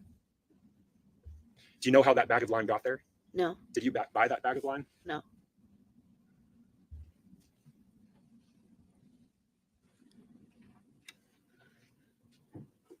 When you saw that bag of lime in the bathroom of Union Street, what was going on in that bathroom at the time? Adam was trying to thaw her body. When you say Adam was trying to thaw her body, what was he doing specifically? Taking the clothes off of her and putting her in the bag of lime. And when he was trying to thaw her body, where was Harmony's body at the time? In the bathtub. And that's when you saw the bag of lime? Yes. Did you see Harmony's body in the bathtub? Yes. I want you to tell the jurors what you saw of her body in that bathtub. I saw Harmony in the bathtub, still folded together the same way that she was left in the bag when we took her out of the car.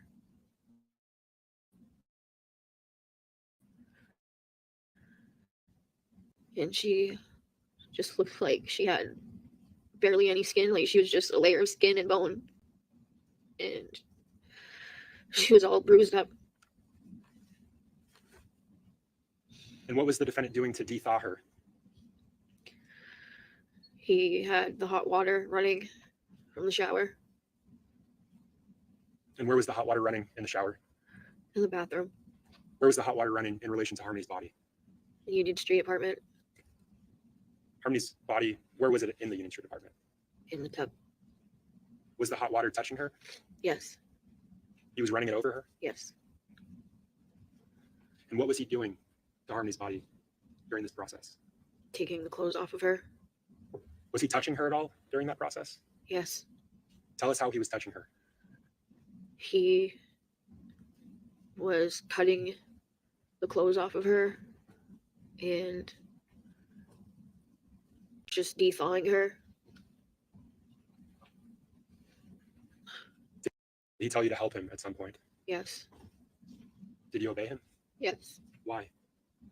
Because I was scared. How did you help him? I helped him take the clothes off of her How did he take the clothes off of her? by cutting them with scissors. What did he do with her body after he cut the clothes off of her? Put her in the bag of lime. You mentioned these clothes. What clothes was she wearing when he put her into that tub? She had a hoodie on and she had her leggings on.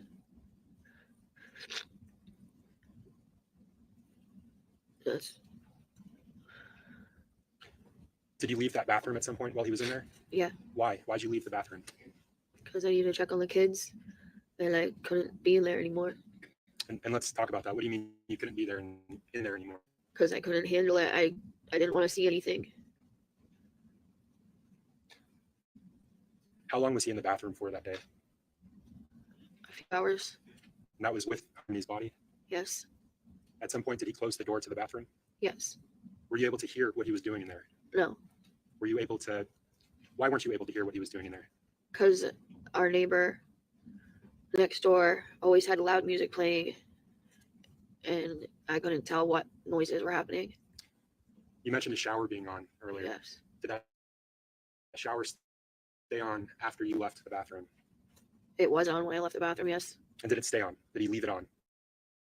Did he take breaks from what he was doing in the bathroom at any point? No. Did he leave the bathroom at any point? No. How many bags did you see in the bathroom with him? 3. And what was happening with each of those bags? He had lime in the bags. So one of the bags was a bag of lime. Yes. Was it a large bag or a small bag? The bags that he was putting them in were large trash The bags. bag that contained the lime, was that a large bag or a small bag? It was a large bag. A large bag of lime? Yes. You said that he was putting that lime into a bag. Yes. Was there anything else in the bag when he was putting the lime in? No. Did you see Harmony's body go into the bag? No. What happened to Harmony's body after it was in the bathtub? It was in the CMC bag. What did he do with the CMC bag? Put Harmony in it. What did he do with the lime that was in the bathroom? It was in the big trash bags. The lime was in the big trash bags? Well, I know he put the lime in trash bags, but I didn't see that bag after. Which bag did you not see after The that? lime bag. Did he also add lime to the CMC bag? Yes. Was he talking to you during this process? No. He was working. Yeah. At any point, did you see him remove Harmony's body from the bathtub? No. You mentioned earlier that he put Harmony's body back into the CMC bag. Yes. How do you know that he did that? Because he put the bag back in the freezer after. You mentioned garbage bags. Yes. What was he doing with the garbage bags in that bathroom? He had the big garbage bags put in the CMC bag and had the lime in the bag. And that clothing that you mentioned? You used scissors to cut off her clothing? Yes. What happened to her clothing? What happened to Harmony's clothes? It was put in a trash bag. Was anything else put into that trash bag with her or with the clothes? Not that I, oh, the duffel bag. So you saw the duffel bag again after the fit shelter. Yes. And that trash bag that the duffel bag went into, that the clothes went into, what happened to that trash bag? I don't know. Did the defendant tell you what he planned to do with that trash bag? Throw him away. Did he tell you specifically where he was going to throw it away? He just said he wasn't going to leave him in our trash area. He was going to bring him somewhere Did he say why he wasn't going to leave them in your trash? so that there's no evidence.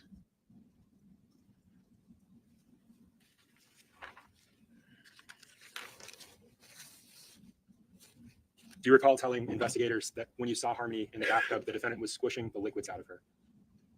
No. You mentioned earlier the defendant talked about dismembering Harmony. Yes. Did he do that in the bathroom? I don't know. That conversation about dismembering Harmony, conversation about using the tools, how close in time was that to the steps, the actions the defendant took in the bathroom?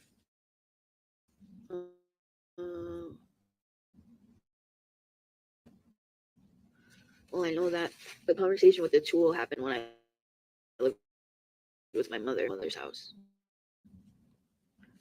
And by the time I was trying to, I don't even know what he did, but it was a few months after. You mentioned earlier that the defendant squished Harmony at the fit shelter. He squished Harmony into that CMC bag. Yes. You said that her fill bag. Yes. How was he able to add lime to that bag that was full of Harmony's body? I don't know. You don't know what he did in that bathroom? No.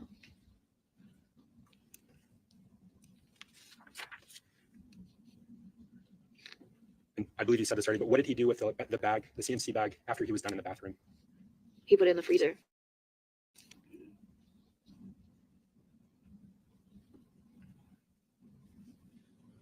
Did the defendant ultimately dispose of what remained of Harmony's body? I don't know. Did he get rid of her body? Not then. At some point. Yes. And so I want to turn your attention to that. At some point, did he have a conversation with you about getting rid of that CMC bag, of getting rid of Harmony's body? Yes. And can you tell the jurors what that conversation involved, what he said? He said that that he wanted to get rid of her body soon because he was scared that if anything ever happened, he was scared of what would happen to him and me and the kids. And what steps did the defendant take to get rid of that CMC bag that had Harmony's body in it? He got in touch with an old friend of his. Do you remember that old friend's name? Travis Beach. Oh, Travis Beach at the time? No, Had you met him before? no. Do you know how the defendant got in touch with Travis Beach? I don't know who reached out to who, but I knew it was about selling a gun. And did Travis Beach ever come to your apartment? Yes, Did he come to your apartment with a female? yes. Do you know that female's name? Brittany. And is that Brittany Bedard? Yes. Yes.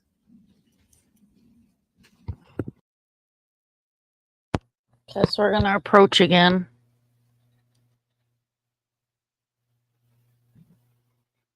Thank you guys for all being here. I know this is heavy. And if you'll notice, he circled back, asked her about the duffel bag. And that's not to confuse. It's just to make sure that the facts are there. And that what she's testifying matches what was written in her statement, her proffer, her statement to get her plea deal. You may proceed. Here we go.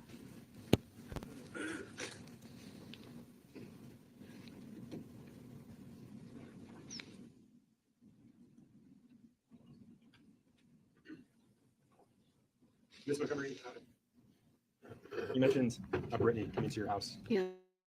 Do you recognize the person that's depicted in this image? And I should say for the record, I'm showing Ms. Kayla, it's been marked for identification as States Exhibit 55. That's Declan. You recognize the individual in this image? Yeah. You said it's Declan? Yes. Who is Declan to you? My son. Did she stay at your house for very long? A couple days. Okay. And at some point after Travis Beach, Brittany Bedard arrived at your home on Union Street, did you go to a hotel with them? Yes. At some point after they came to your house that day, when you went to that hotel with them, did you become aware of the U-Haul? Yes. And what was the purpose of this U-Haul? So that Adam can use it to dispose of Harmony's body. Do you remember the name of the hotel that you stayed at? The Econo Lodge.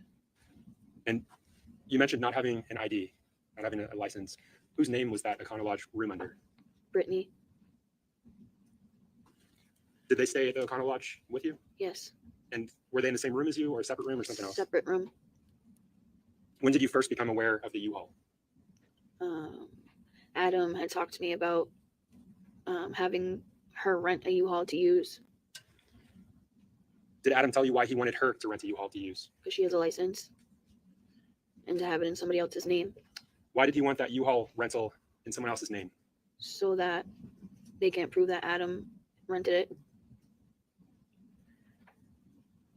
Did you see the U-Haul rental at any point? Yes. Can you describe the U-Haul rental for the jurors? The rental U-Haul was a van, like a van that like people that do painting would use.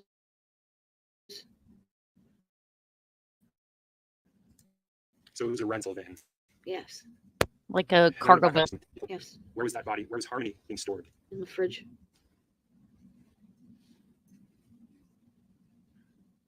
Did the defendant tell you where he planned to dump Harmony's body? No. Did he leave with the rental van at some point? Yes. Did he leave with the CMC bag at the same time? Yes. When did he leave? It was in the middle of the night. Did he say anything to you before he left?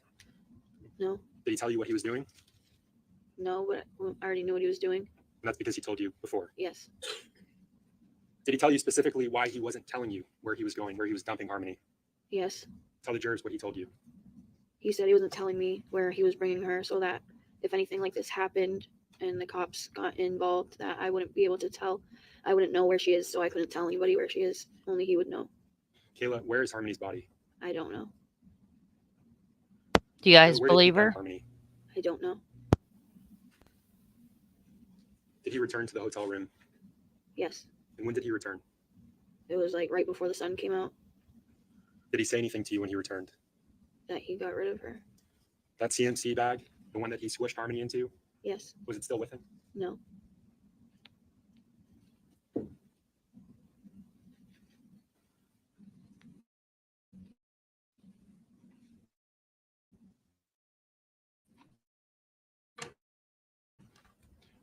I want to switch gears, Kayla. I told you we'd get back to this, but I want to talk about the time that you were living in the Fitch. At some point during that time frame, early 2020, did the defendant begin to suspect that you were informing on him? Yes. Did he suspect that you were informing on him about Harmony? Sustained. I'll rephrase. What did he suspect that you were informing on him about? About killing Harmony. And what did he do because of those suspicions? He started abusing me. I want to unpack that abuse. Can you tell the jurors what he did to you? When he would accuse me of talking to police or detectives, he would ask me if I was telling, and I would say no. And he would say just to tell him the truth, and I wouldn't agree, saying that I did. And then because he would end up hitting me, and I finally said that I did, even though I didn't. But you still hurt me anyway. You said that he ended up hitting you. He would still hurt me anyway. Yes, How did he hurt you, Kayla? by punching me Where did he punch you? in the head. What did he punch you with, Kayla? I believe her too, and I'll tell you why. Because a drug addict is a narcissist. A drug addict's going to want to have control of everything. A drug addict's not going to want somebody else to know his business, if you will. I don't think she was with him. I think she was left behind with the kids, and he went and dumped Harmony. How many places he put her in? I don't know if we'll know. And Travis, I'll be glad to see him testify too, because I want to hear what he has to say. Decomposition is not something that you can cover the smell up easily. And honestly, in my opinion, I believe that there should be some kind of regulations at Home Depot and Lowe's. If you buy a saw, lye, and some trash bags, all in the same spot, you should have to sign some kind of paperwork. I don't think he would either. I don't think he would take a chance. I don't think he would take a chance. His hands, Open hand, closed fists, something else? both, How often did this happen to you? How often did he do this? constantly. It just kept happening. What was it like living with him back then, Jayla? It was definitely not good.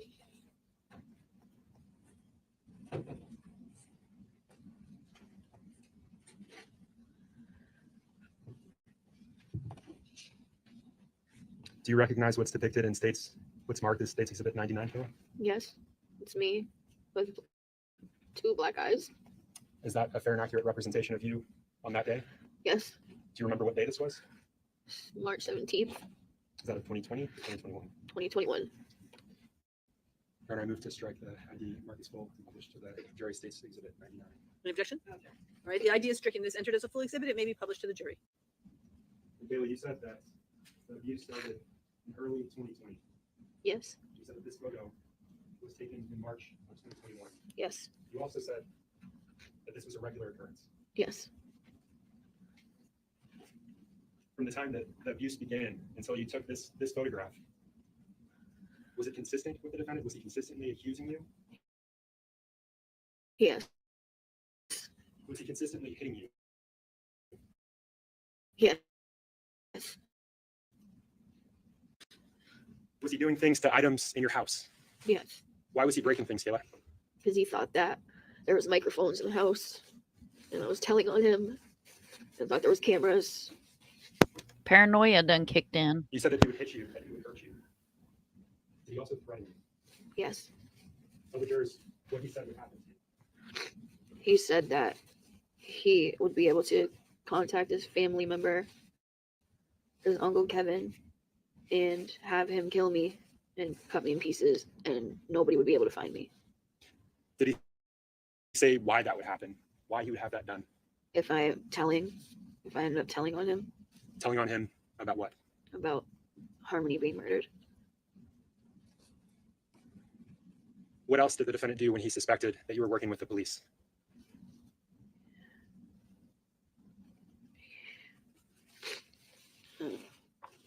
He was very abusive. During one of those incidents, do you recall trying to call someone for help, trying to get help? Yes, And Caleb, let me ask you this. Do you know someone named Roseanne Smith? yes. Who is Roseanne Smith to you? She was the public transportation for the ride to the clinic. I want you to tell the jurors about an incident involving Mrs. Smith. I was going to the methadone clinic, and I got him because he would tell me we're not going, even when our ride showed up, but I ended up going while he was sleeping. And I was getting dropped off, and I had a black eye, and Rose saw my black eye, and I asked her if I could use her phone to call somebody so I could call my mom or somebody to help me. And he saw that I was using her phone, and he came and ripped it out of my and her hand. I was handing her back the phone, and he ripped it out of her hand and asked who I was calling. And he was being very aggressive. And you were trying to call for help. Yeah, Do you know someone named Tara Hilbert? yes.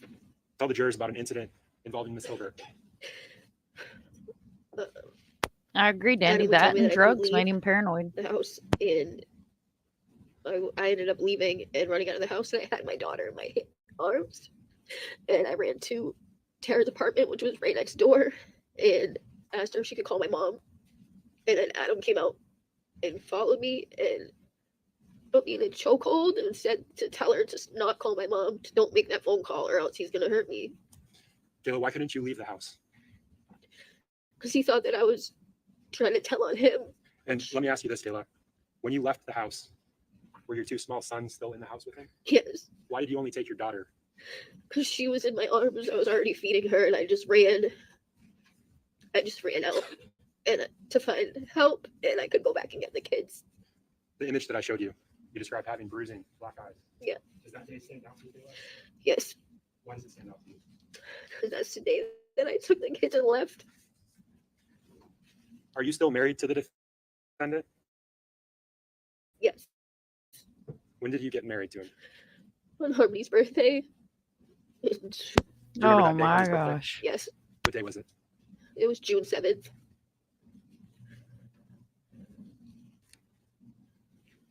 And can you tell us that date again that you left him? It was March 17th, 2021. Are you aware of whether or not he began a relationship with another individual after you left him? No. Do you know someone named Kelsey Small? Yeah. Did you ever meet Kelsey Small? Yes. Did officers in December of 2021 contact you regarding Harmony being missing? Yes. And you mentioned a lie earlier. Did you stick to that lie? Yes. I want you to tell the jurors why you stuck to that lie. Because Adam told me to just stay saying that lie. And so when they contacted you in December of 2021, you gave them that lie. Yes. And after they left you, did you contact Adam? Yes. What did he say when you contacted him? He said not to say anything and to say I want a lawyer and don't tell them where he is. Where was he at the time? In Maine. And did you tell him to get back here? Yes.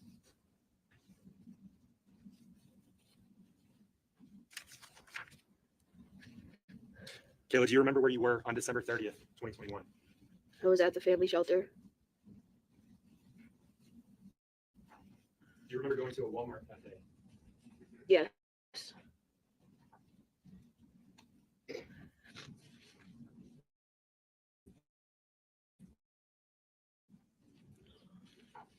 Kayla, I'm showing you what's been marked depicted in that image.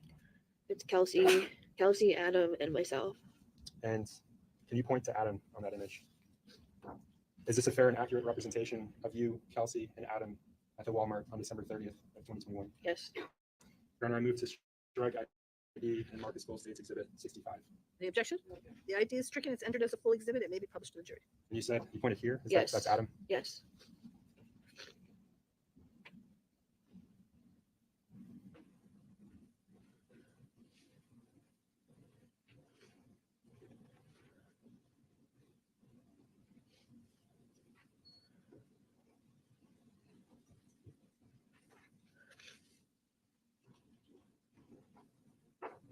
Okay, I'm showing you what's been marked for identification as States Exhibit 90.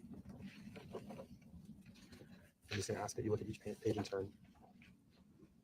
Do you recognize the individuals depicted in these images? Yes, it's Kelsey and me. I'm sorry, say that again. Kelsey and me. Do you see the defendant anywhere in these images? That's not him. No. So it's Kelsey and you. Yeah. Again, is this the images that are depicted here accurate representations of you and Kelsey that day? Yes. And I move to strike ID and Marcus Full States Exhibit 90. And you guys that were here last night, remember me showing you the article about Kelsey. You will not see Kelsey testify in this trial. She's no longer with us.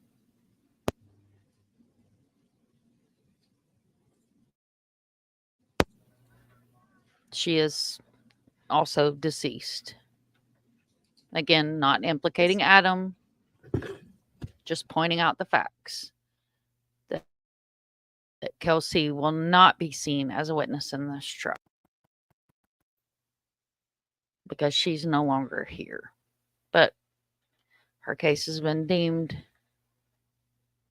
with no foul play. However, how many cases do we see that in? But again, not implicating anybody, just pointing out the facts that you're not going to see her testify in this trial.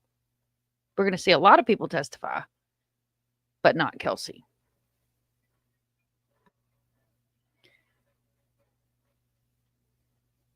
No, Kayla infuriates me because she had the means to do something. And I understand being scared. Running out with her daughter and leaving her sons behind, knowing what this man did to Harmony. No way. No way in hell I'd leave my kids. No way in hell. I know that in the heat of the moment, you do things that you look back on and you think, what the hell was I thinking? But that's a real big, what the hell was I thinking? Harmony was his biological child, just as the boys were.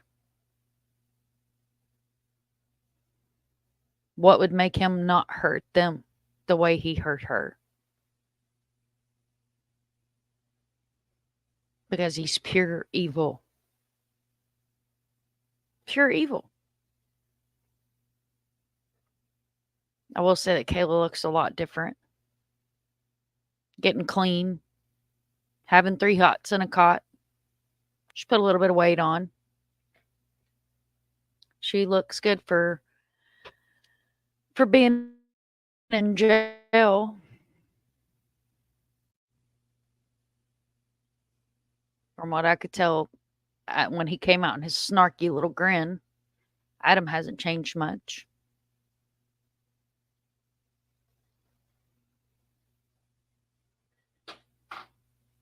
And for those of us that have followed the case, also know that the trip to Walmart, I believe this is the same trip to Walmart where they were selling the phones and the little vending machine thing. You can take your phones and get 10% of what your phone's worth, or I don't even think it's that much. But when you're a drug addict, you'll steal and lie. It's to do anything you can. Right? It's always Walmart. I tell you what, we went home for Christmas. I live in Florida. I'm from Kentucky. So we went home for Christmas, and my sister, she was popped in chat earlier. I think she's gone now. And they were telling me that some guy went into Walmart there in the town that they live in Eastern Kentucky, tried to buy a pew. They wouldn't sell him one. So he grabs a knife off the counter and proceeds to go to town with it on himself. It's always Walmart. The guy that murdered the little boy's mom, I can't think of his name off the top of my head. I'd have to pull up the story. He was running around naked in the Walmart. And that was a brutal case as well. It happened about a month ago, I guess, at this point. I work 40 hours a week plus, guys, so sometimes it runs together unless I have my notes in front of me. So I mean no disrespect to the families, but we're all true crime junkies here, true crime, whatever you want to call us. True crimers. Right. Right. And I asked my stepmom and my sister, I was like, how the hell come I haven't seen this on Twitter? I haven't heard anything about it. Nothing. And Kentucky has been off the chain lately. I don't know what the hell's going on up there in the water. Hopefully they're not going to sidebar for too long, guys. Oh, Mr. Sunshine, he starts to get needy after a while. To trade phones in for money. There you go. Remember how many phones you traded in that day? Like 3 or more. Whose phones did you trade in? Mine and Adam's, and I don't know who else. Can you remind us, who were you with at the Walmart that day? It was Kayla, we spoke earlier about your convictions. yes, Was that actually part of a plea agreement that you entered into? yes. The testimony that you've provided today, what is your testimony based on? Actually being there, Is it based on the truth? yes, At some point, you were charged with perjury. We talked about that earlier. But after that charge, did you agree to proffer information, to provide information to the state? yes.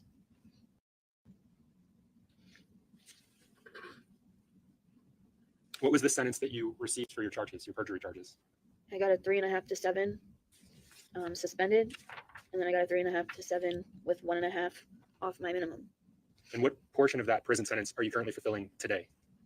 My minimum What's the suspended portion of your sentence as a whole? it's 3.5 to 7 for 10 years. Other than the sentence conditions and your cooperation agreement with the state, are there additional conditions that you have to follow right now? To tell the truth, What happens if you breach that agreement? What happens if you violate that agreement? then I get charged with whatever you guys decide to charge me with all my charges that got dropped and whatever else. Kayla, what's your primary obligation under that agreement? To tell the truth, And I want to follow up just briefly with a few of the things that you've said. You testified earlier that the defendant told you he hit Harmony back in July of 2019. yes, You said that he gave Harmony a black eye that day. Yes. You said that he murdered Harmony on December 7th, that you witnessed him murder Harmony on December 7th, 2019. Yes. You said that you saw him carry Harmony's body for months and compressing her, squishing her into a bag. Yes. You said that after months of carrying her, he ultimately disposed of Harmony's body. Yes. I'm going to ask you if you're able to identify the person that you've said did those things.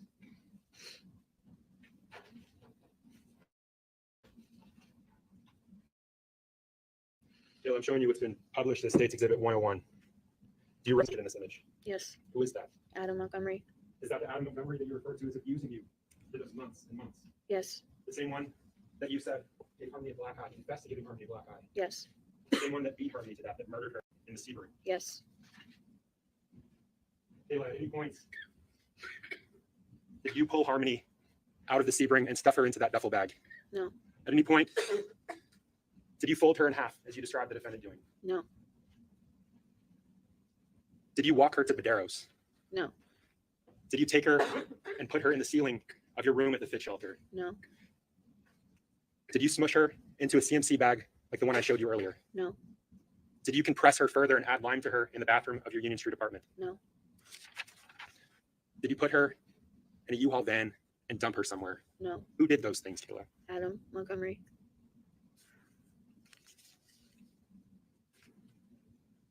At any point when you were living in that vehicle after you've been evicted, were you ever alone with Harmony? No. Why not? Because we were just always in the car. Kayla, I want you to look at these jurors.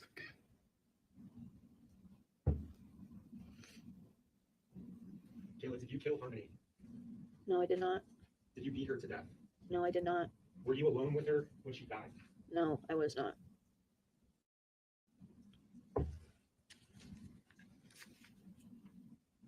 So I can have just.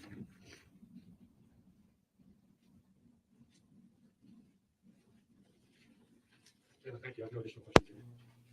All right. I believe her. Council, I think this is a good time for lunch break. So, ladies and gentlemen, They're going to go to now, lunch, so please return and we are going to past 1. skip through their I remind you, lunch. do not discuss this case with anyone, not with each other or with anybody else. Don't do any independent research. Don't identify any locations. Do not look at. We already know that the jury, like I said, we all watch trials. This is not our first rodeo, so we're not going to sit here through jury instruction. That's pretty standard. Don't look at your phone. Don't look at any headlines. Don't discuss with anybody else the case. Don't discuss amongst yourself, etc., etc. Trying to get to a good spot here where. Okay, so we're going to say this is probably a good spot to start back up, guys. Again, thank you all for being here. Hopefully I'm not muted. No, I'm not muted. Oh, thank goodness. Thank you all for being here. And remember, while we're here, Harmony Montgomery is the reason that we're sitting through this horrific, detailed trial. As I said earlier, I was able to catch a little bit of the trial on breaks and lunch, on my breaks and lunch. So get ready for the defense. Make sure you pay attention, because she, from what I've saw and heard, is going to do her best to confuse the shit out of Kayla. Here we go.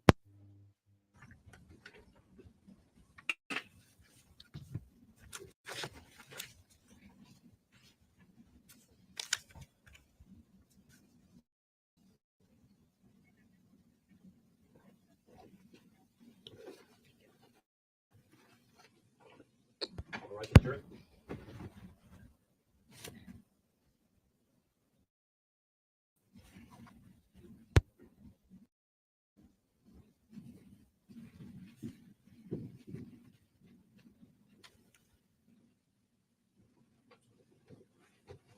You may be seated.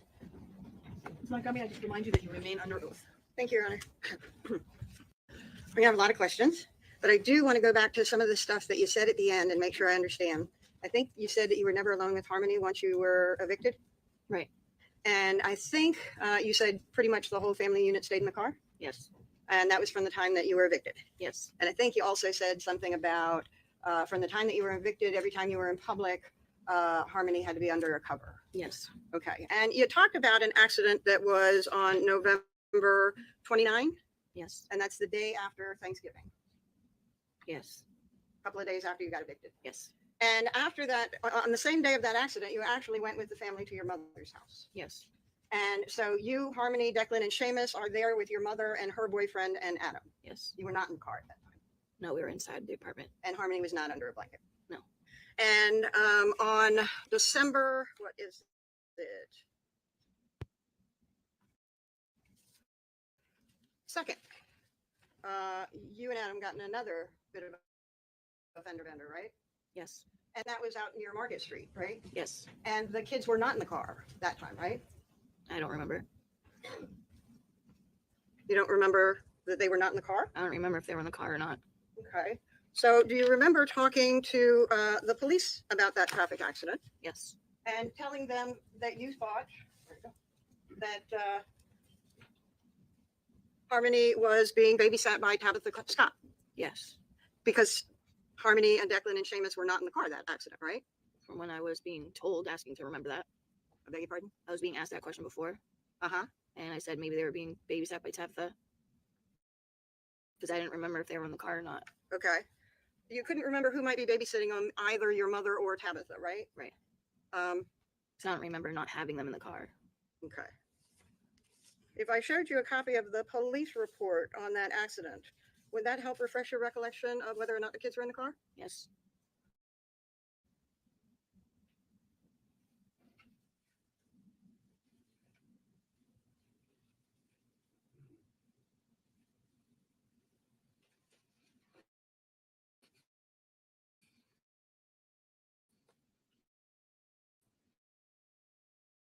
Show you a copy of a report. It's for, and you can.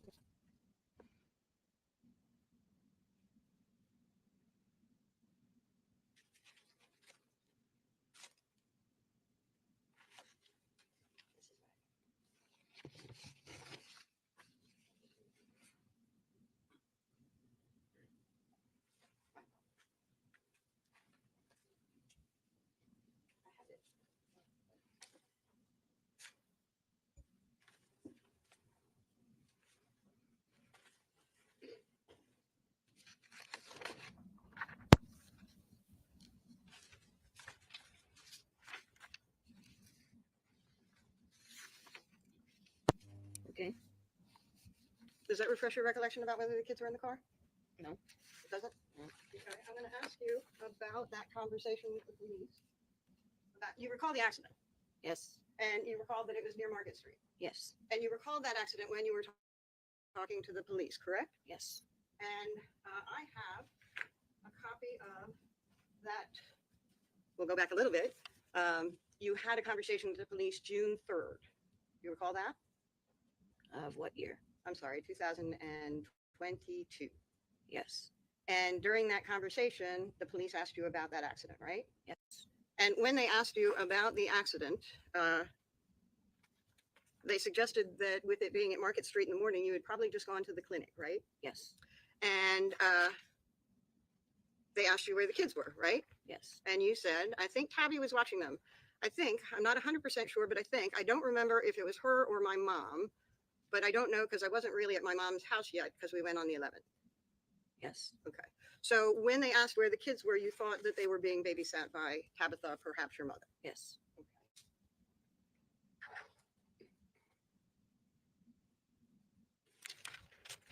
So I'm going to start with actually probably this investigation. And you were contacted by police. Sorry, I'll mix that. But you were contacted by police in December of 2021, right? Yes. But there had actually been information in the media about looking for Harmony Montgomery, right? Yes. And you had actually seen things in the newspaper about Crystal Sorey wanting to find her daughter. Yes. And then when the police came to you, they wanted to talk to Adam about his daughter, right? Yes. At that time, you and Adam were separated, right? Yes. You were living in the shelter. This was your time at the Fit shelter, right? Yes. And Adam was in Maine, right? Yeah. And When they talked to you, you told them that as far as you knew, Adam had taken Harmony to his mother's, right? Her mother's, yes. I'm sorry, thank you. And you said that you thought Adam was in Maine, Yes. but you didn't give them a way to get in touch with him. Right. But you got in touch with him. Yes. And you said for him to come back to Manchester. Yes. You said that he needed to deal with this too. Yes. And you said that you were not dealing with it by yourself. Yes. And you said, this is not my fault. Yes. And Adam came when you contacted him. Yes. And he came to Manchester. Yes. But he came to Manchester with a woman, Yes. Kelsey Small. Yes. And you two had been separated since March of 2021. Yes. Actually, St. Patrick's Day, wasn't it? Yes. This is when I left. You left and you called the police. Yes. And Adam got arrested, right? Yes. And he was in jail for a while, right? 30 days. Yes. And you said he was going crazy, right? Yes. That he started going crazy and accusing you of all sorts of stuff. Yes. And he actually struck you. Yes. And you called the police. Yes. And you stayed with your mom for a little bit after that. Yes. And then you were back at the shelter. Yes. But you did have a place, and the shelter was fine with you being there. I didn't have a place. You had a place at the shelter. Yes. Sorry. Okay. And you contacted Adam. Yes. You contacted him quite a bit while he was gone, right? Yes. Because he was in jail for a bit, and then he went to Farnham Center, right? Yes. I gave him a ride. So our transportation drove him to Farm Center. And then he went to a sober house. Yes. And while at the sober house, you two communicated. Yes. But you thought he might be fooling around on you then, Yes. and you get mad at him, Yes. and you tell him he couldn't see the kids. I don't remember that.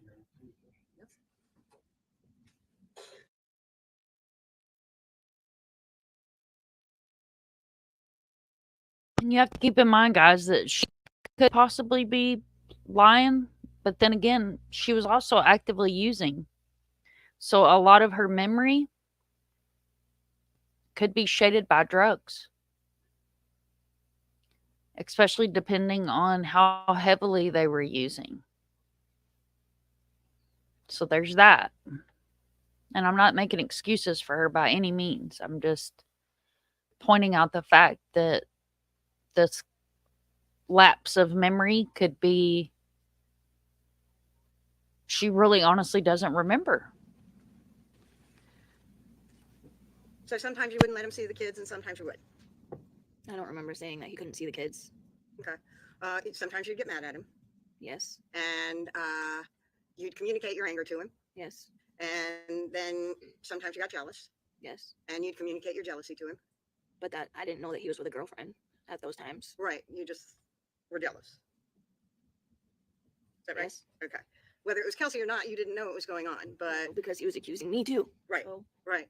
It was sort of a back and forth relationship between the two of you, Right. right? And you'd get mad at him, or he might get mad at you, right? yes. But when things were, but you were actually both of you sort of trying to get together too, right? Yeah, we were trying to have our family back together. You considered him your best friend when things were good, Yes. He was the and same way with me too. right, but you two were pretty connected when things were good, right? Yes. And sometimes even when things were not so good, Right. pretty solid with each other. Yeah. And so when Adam showed up with this woman in December of 2021, when you called him and told him to come back, you didn't like her. No. I think you called her thing. Yeah. But you needed to work with Adam to get through this investigation, right? That's not why I was being nice to him. Was not because of this situation. Okay. Okay. The police talked to you before you told Adam to come back, but they talked to you after you told Adam to come back too, right? Yeah. And you would tell the police that he took Harmony to his mother's. Yes. And one time they asked you to come into the police station and talk to him. Yes. And you did go into the police station and talk to him, right? Yes. You went in voluntarily, right? Yes. You said that you didn't need a lawyer. No, I never said that. You said you talked to him without a lawyer, right? I said I wanted a lawyer, but that didn't happen. Oh, But I felt like I was doing the right thing. because you wanted to do the right thing? Yes. So you went to the police station to do the right thing for the investigation. Right. And you went to the police station to do the right thing for Harmony. Right. And you went to the police station and told them that as far as you knew, Adam drove Harmony to Crystal's. Yes. So you went to the police station to do the right thing, which was to lie. No, that's not what I said when I went to the police station without a lawyer. Okay.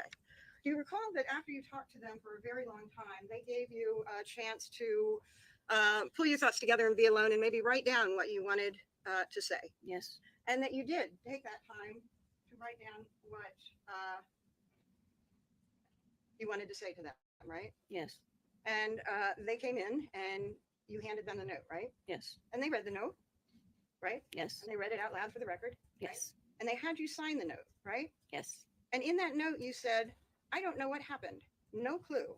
I just know he left to bring her to meet her mom to give Harmony to her after he dropped me off at work in the morning. Yes. And you wrote, I'm done talking. And you wrote a little bit more. And then you said, I can't help anymore.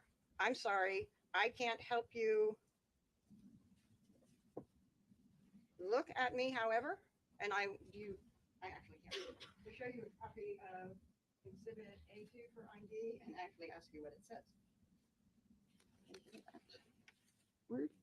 You can look at me, however. And I'm asking you if you said this stuff, if you need to refresh your recollection, you can, okay? Okay. So you said, I'm sorry, I can't help. You can look at me, however. Think of me, however. You just need to get him to talk because I can't get him to say anything to me. He won't tell me anything. So he obviously did something and isn't saying anything to me. And if he isn't telling me, how am I supposed to help you? I'm done talking. And then it goes on a little more for other stuff that I won't say. Okay. Okay. Is that what you wrote for him? Yes. You were done talking, right? And I remember it saying I want a lawyer. Of course, she won't say. You did, right? In that Yes. letter. Yes. And you said that you were done talking and you were getting your lawyer and you wanted to go home now, please, right? Yes. So, Your Honor, I'd like to offer this as a full exhibit. Any objection?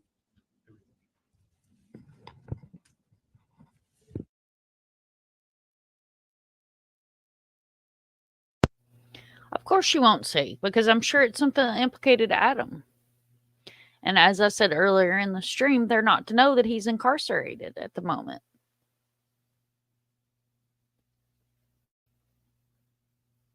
On the other charges, I understand she's doing her job, and I know defense lawyers do catch a lot of hell. And they tend to catch a lot of hell from me when I don't agree with them.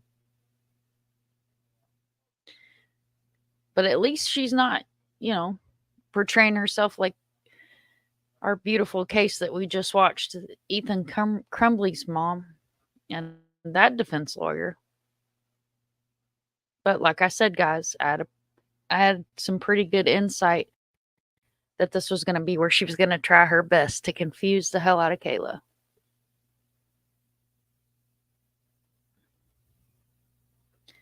And I'm not surprised that she asked for a lawyer and didn't get one. I mean, we've seen that how many times Harmony was failed in this area by law enforcement, DCYF, CPS, whatever you want to call them. Practically every adult that came in contact with her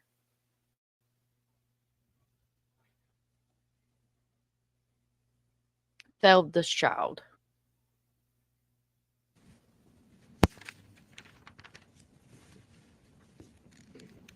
So essentially, you were pointing the finger at Adam having done something wrong, not you, right? Right. And you were lying to the police about what happened, right? Right. And you were giving them a lie that pretty much made you look completely innocent. Yes. Okay. And then they came to you another time Yes. while you were at the fit shelter, Yes. and they wanted to ask you about Adam, right? Yes. Because they actually saw you and Adam talking outside of the fit shelter, and Adam had just walked away, and they came up, right? I don't remember how that went, but I guess Okay. Pretty much right after Adam walked away, they walked up, right? I don't remember that. Okay.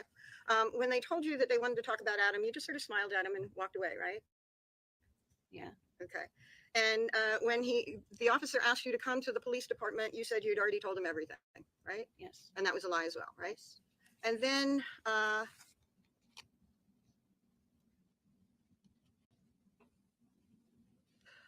during that interview, you also told them that you didn't understand why Crystal was saying she didn't have Harmony. Yeah. Okay.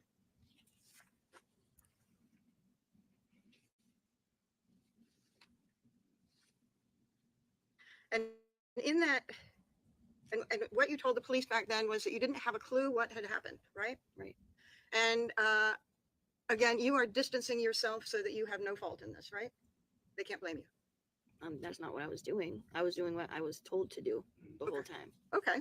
Well, Adam got arrested on January 5th, right? Yes. You got arrested on January 6th. Yes. You knew that Adam was arrested, right? Yes. And you were arrested for something that eventually became a theft charge, right? Yes. And after you were arrested, you were incarcerated. Yes. You were incarcerated for several months Yes. and you wanted to get out.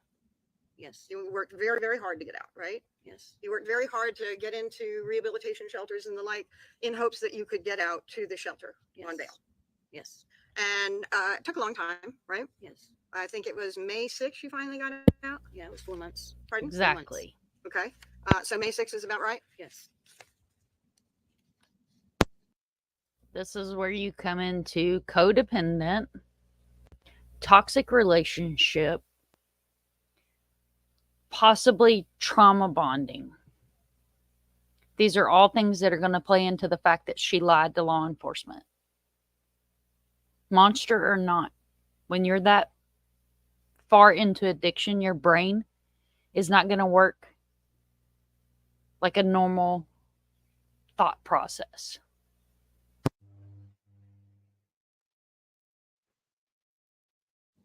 I want to talk about some of the things going on while you were in jail, waiting to get out. Adam, by the way, you knew was not out on bail, right? Right. And you knew he could not get out on bail, right? Right. You had the ability to get out on bail, but he did not. I didn't know he didn't have a chance to get out on bail. Okay. I didn't know what was going on with him. Okay. What do you mean you didn't know what was going on? I didn't know what his situation was with either getting out or not getting out or trying to get out. I had no idea. Okay. You were sort of following events while you were incarcerated, right? Not really. Okay. You were following what was going on with Adam while you were incarcerated, right? I don't know. Do you remember talking to people about the fact that Adam was still talking to Kelsey on the phone while he was incarcerated? Yes. Okay. So, and you were saying, I have ways of finding things out, right? No. Okay. We'll get back to that in a second. During that period of incarceration that you wanted to get out, you did not tell the police the truth of what happened to Harmony, right? Right. You didn't tell the police how Harmony died.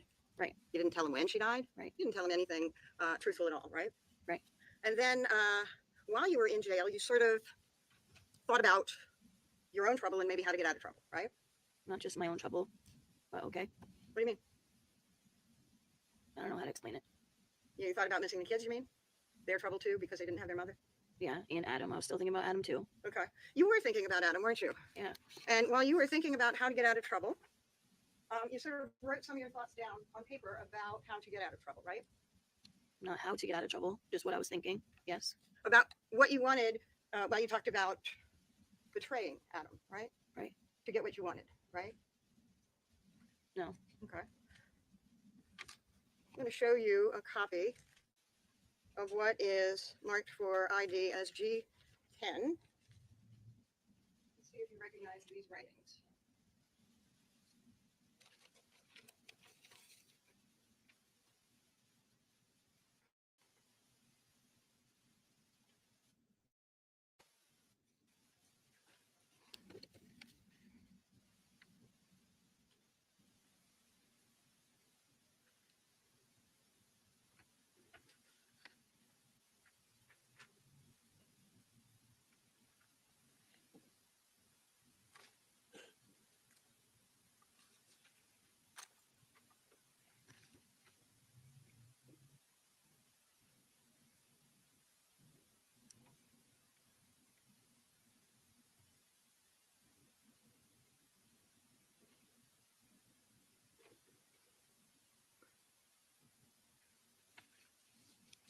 You finished? Yeah. Do you recognize those writings? Yes.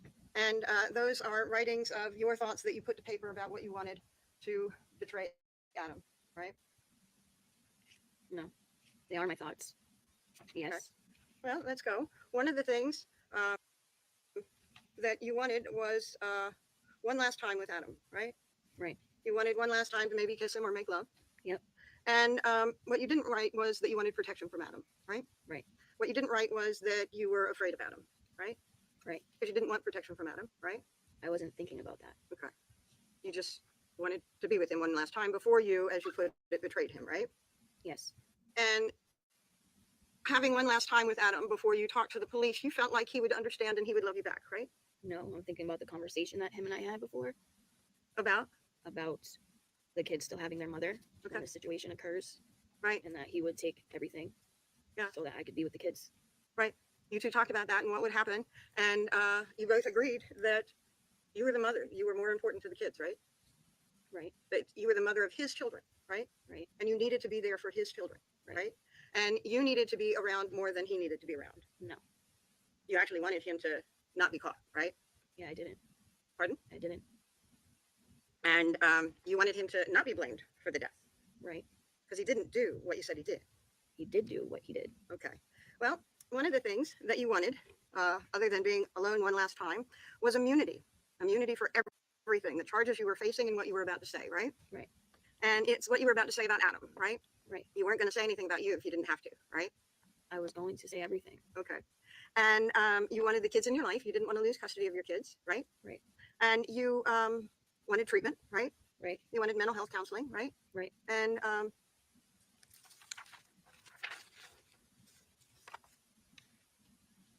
immunity from everything. Where did you learn about immunity? For Adam. Adam told you about immunity? Yeah. And this is things that you're going to talk to your lawyer about? Yes. Okay. And you thought that you want to see what the AG has to offer, but you don't want to end up being screwed yourself by them, right? Right. You didn't want them to play games with you and then you would get fucked in the end, right? Yeah, because that's what Adam said that they would do. Okay. It was all Adam, right? I am my own person, but yes. Okay. And you said, I am so fucked. I should just, I don't know, for Harmony, for me, for my kids, for, so you actually thought maybe I will help with the investigation for Harmony. Yeah. And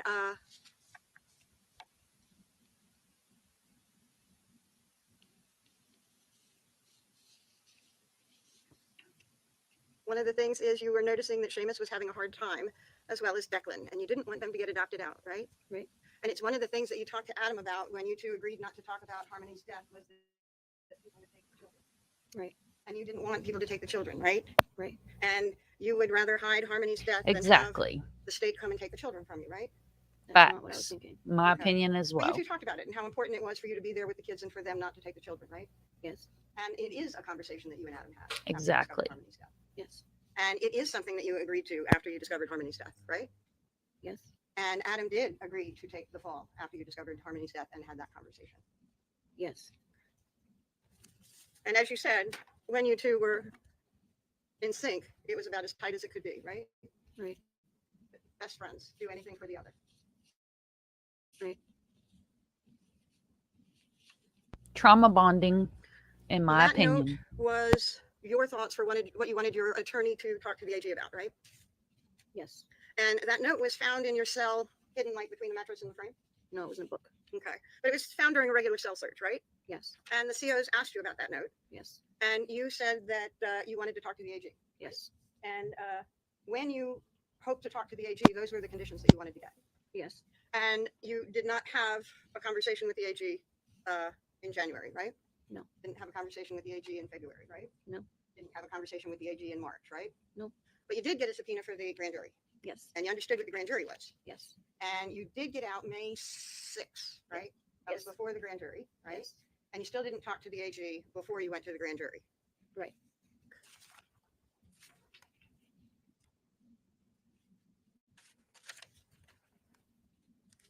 By the way, I would like to have that introduced as a full exhibit. That would be G for ID.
Sorry, guys, I had to deal with the dogs real quick. The littles were out.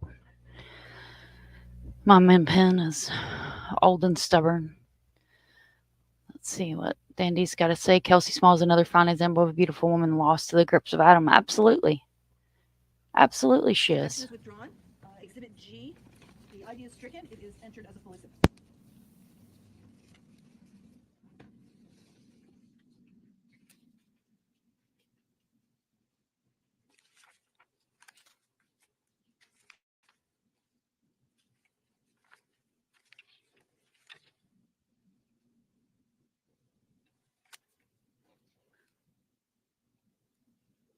Sorry, I couldn't. So in any event, you, after that note was seized, you asked to talk to the AG. You didn't talk to the AG before getting subpoenaed to the grand jury, but you did get out, right? Yes. And before you got out, you actually filed for divorce, right? Yes. You filed for divorce in March, Yes. and you were done. As hard as it was. Yes. Okay, done. It was in your past now, Not really, but but your future was about you now, right? yeah, I tried. Okay, and you went to the grand jury in May of 2022, 22. May 20th, actually, right? That sound right? I didn't know it was in the same month that I got out, but I thought it was around that time between May and June. Okay, if I showed you a copy of the front of the transcript of your testimony, would that help refresh your recollection about when it was? Yes. Okay, and this is states defendant's exhibit B for ID. Does that refresh your recollection? Yes, please feel free to check through the transcript to make sure it's correct, and that it's you. I remember I remember going to this, yes. Okay, and looking at it doesn't refresh your recollection about the exact day, but it seems like around you. Yes. Okay.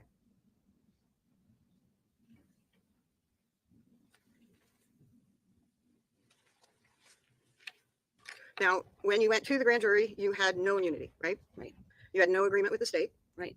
And about 2 years, over 2 years had passed since Harmony had died. Yes. And over 2 months had passed since you wrote that note that is Exhibit G of the conditions that you'd like to get for, quote, betraying Adam, right? Yes. And so you went to the grand jury Yes. and you were advised that you had to tell the truth, right? They actually swore you in like you were sworn in here. Yes. And there was a prosecutor there asking you questions. Yes. And there was a group of people, not in this configuration, but probably even more people there that were the grand jury. Yes. And you were not particularly happy with Adam when you went to the grand jury, right? I was stuck in my head. Okay. Well, you lied to the grand jury, right? Yes. Even though you swore an oath to tell the truth. Yes. And not only did you swear an oath to tell the truth, but you were actually given, I think what they called ground rules. You remember being given some of the rules of testifying in front of the grand jury? Yes. And you were told that you could refuse to answer any question if it would incriminate you, right? Yes. And you understood what incriminating you would mean, right? Yes. And that meant if it would get you in trouble. Yes. And you were told that incrimination was pretty much if your answer would risk you being charged with a crime. Yes. And you were also told that if you did answer, you had to answer truthfully. Yes. But you were also told that if you had an answer that got someone else in trouble, you had to answer that. Yes. And you were asked if you had any questions about those rules, right? Yes. And you were also told that if you had a question about any of the questions, Yes. meaning if a question might incriminate you or not, you could sit outside and talk to your lawyer, right? Yes. Your lawyer wasn't allowed in the courtroom, but he was available to you, right? Yes. And if you thought that a question might get you in trouble, you could go out and talk to your lawyer. Yes. And you were also told that you could get charged with perjury if you lied to the grand jury. Yes. You were told that not only could you get charged with perjury if you lied to the grand jury, but you could get charged with perjury for each and every lie. Yes. And that a perjury charge could bring a sentence of 3.5 to 7 years Yes. in prison. Yes. And that if you lied more than once, you could get more than one sentence of 3.5 to 7. Yes. You could get a sentence of 3.5 to 7 for every lie you told to the grand jury. Yes. And you lied to the grand jury. Yes. And you lied more than once. Yes. You lied more than twice. I only got 2 counts of it, so I don't remember lying more than twice. You do not recall lying more than twice to the grand jury. Right. You think you only lied twice to them. Yes. Okay. Let's go through what you talked to the grand jury about. They actually talked to you. The prosecutor had this note. to the Yes. grand jury, right? Yes. And I couldn't tell. Was it this note that was handwritten by you, or was it a copy of it? It was a copy of it. Okay. And he had He read some and had you read some of the note out loud to the grand jury so he could ask you questions about it, right? Yes. And he asked you what you meant by thinking about betraying Adam, right? Yes. And you said you were thinking about, that he hurt Adam, Harmony, right? Yes. Because he had actually only been arrested on June 5th for second-degree assault to Harmony. Yes. And you said that betrayal also referred to that. You were going to betray him on that. Yes. Okay. Because you said that you didn't know what happened to Harmony, that you had no idea. Yes. That was a lie. Yes. And you said you thought Adam hurt her, but you didn't know what happened to her. Yes. That was a lie. Yes. And that was a lie that protected you, but pointed the finger at Adam, right? Yes. Okay. And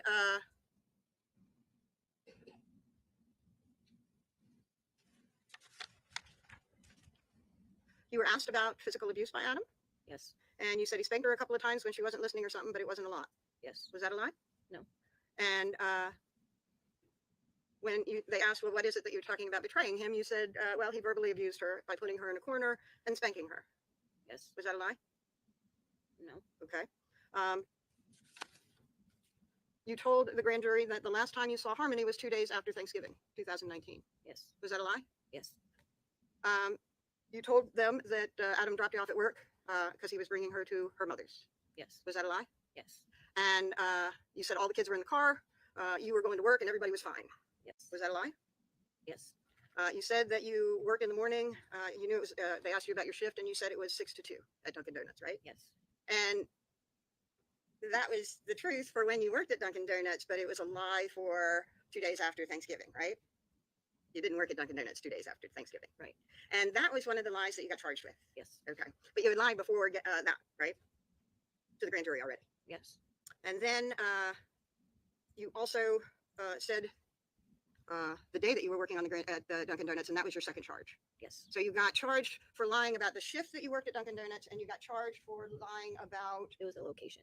the location, not Yes, the day. yes. Okay. The location of Dunkin' Donuts, right? Yes. But not all those other lies that we've already talked about. You didn't get charges for them, right? And when you told the grand jury that you were working at Dunkin' Donuts that day, the prosecutor actually gave you a hint. He said, "Are you sure?" And you said, "Yeah," right? Yeah. Yes. And he said, "Take a minute and think because we had the records," right? Right. And you repeated the lie anyway. Yes. And but you knew that they knew at that point that you might be lying. Yes. You knew that you might be getting caught, Yes. and you didn't know what to do. No, I did not. So you just continued in your lie. Yes. And so you said that you had a conversation with Adam, and he told you a day or two before taking Harmony to her mother that he was going to do that, right? Yes. And that was a lie. Yes. And you said that you figured he gave her to her mom because her mom, Crystal, had a place. Yes. You didn't figure he gave her to her mom. No. You knew that she had died, Yes. and she had died in the car. Yes. She died in the car with you, Yes. and you knew it. Yes. And so when you said you're trying to convince the grand jury that you're telling the truth, right? Right. Because every time you lie to them, you are subject to 3.5 to 7. Right. And so you want them to believe you. Right. And then you tell them that one of the reasons that you didn't think about what was going on with Harmony was because you had a lot of stuff going on with your son. I don't remember that. Okay. You said that one of the reasons that Adam brought Harmony to her mom was because she had already been through so much with the state that he didn't want her to live in the car anymore, and she could live in a better place with Crystal. Yes. And that again was trying to get the grand jury to believe your story, Yes. and that was a lie. Yes. And you said Harmony was a normal kid, right? Yes. And that was not a lie. No. You said that she had issues like anybody else, Yes. and that was not a lie. No. And you said that you actually, when Adam came back without Harmony, you actually asked, "Did you take Harmony to Crystal?" like you said, and he told you he had, Yes. and that was a lie. Yes. You told the grand jury you didn't think it was strange that Adam didn't buy Harmony birthday cards or talk to Crystal about Harmony, right? Right. And they asked you why, and you said it was because you had your own issues with your eldest son, and with all that you and Adam were going through, you weren't thinking about Harmony or your eldest son. Right. And that is a son that is not of you and Adam, right? Right. That is a son that you were also visiting. Yes. And there was a lot going on with your son. Adam had a lot going on with Harmony, and so you just didn't think about all those things because it was too chaotic. Yes. And so while some of that might be true, that certainly wasn't why you weren't thinking about Harmony, or about Adam not staying in touch with Harmony, right? Right. Because you knew Adam was dead, right? Harmony was dead, I'm sorry. Yes. And so you just sort of made that up as a reason why things are going on in your head. So something that would be strange to other people wasn't strange to you, right? Right. It just sort of popped into your head. This is a good reason to give the grand jury to try and convince them I'm telling the truth. Right. And, but it was from a real life detail, right? That was going on in your life with your eldest son. Yes.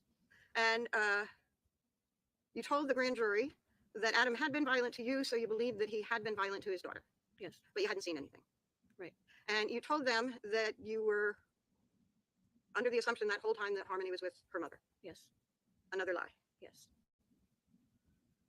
You told the grand jury, obviously, you were thinking he did something wrong, but you didn't want to think about that, right? Right. And you said because you had the other kids too, right? Right. You had other stuff to think about. Right. When the prosecutor asked you, do you think it's a good possibility that Harmony's not around anymore? You said that could be a possibility, right? Right. You didn't tell them that you knew she was dead, Right. right? You didn't tell them that you were there when she died. Right.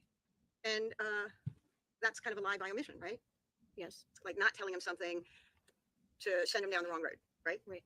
And when they asked you if you remembered any more about the day that Adam drove off with Harmony, you told them what you remembered. Seamus was 2 and Declan was 11 Months. months. Thank you.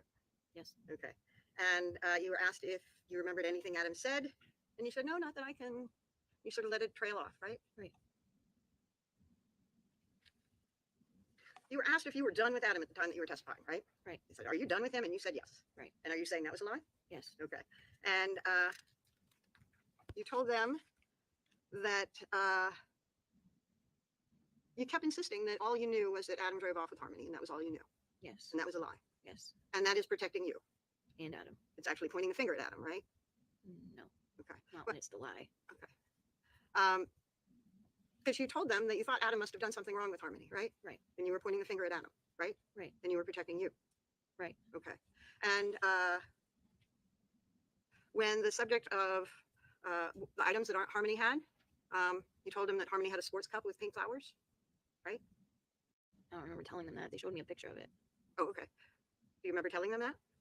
I just remember the picture. Did you tell them that she was wearing Nike sneakers Yes. and that she was wearing a Star Wars hoodie? Yes. And you talked to the jury with a straight face about remembering what she was wearing, right? Yes. Even though the Star Wars hoodie is what you cut off of her body in the shower at Union Avenue. Right. Okay. And you didn't have any problem talking about that to the grand jury, that that's what she was wearing, right? Right. But you did have a problem telling the grand jury the truth, that you were cutting off her clothes in the shower at Union Avenue. Right. And you said the last time you saw Harmony, she was happy. Yes. And you had no problem with that lie to the grand jury, right? Right. And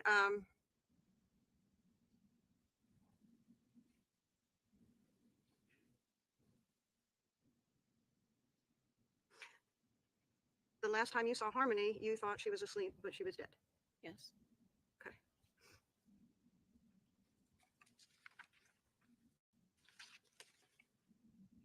One of the things that happened at the grand jury was you were talking about some of the things that the family did after eviction, right? Yes. And you talked about going to Colonial Village, right? Yes. And Colonial Village is what you've talked about on direct, pretty much where you kind of camped out during the weeks before you went to your mom's. Yes. And I think you told the grand jury that you went to your mom's around the 11th. Yes. And that seems about right. Yeah, it was the beginning of December. The 11th? Like in the beginning of the month of December. Okay, well, I call that the beginning. Sorry. you'd been in the car for a couple of weeks before going to your mom's, right? Right. So you told them that your car had died and you slept in the car of your friend Anthony Badero for a weekend. Yes. And it was sometime after that that you went to your mom's. Yes. And you told them that Badero saw Harmony every day while living at the Colonial for that couple of weeks, right? Yes. And that was a slip up, right? I don't remember. Well, if you were telling the grand jury that Harmony died on November 30th, but you're talking about being in the car for a couple of weeks from the 20.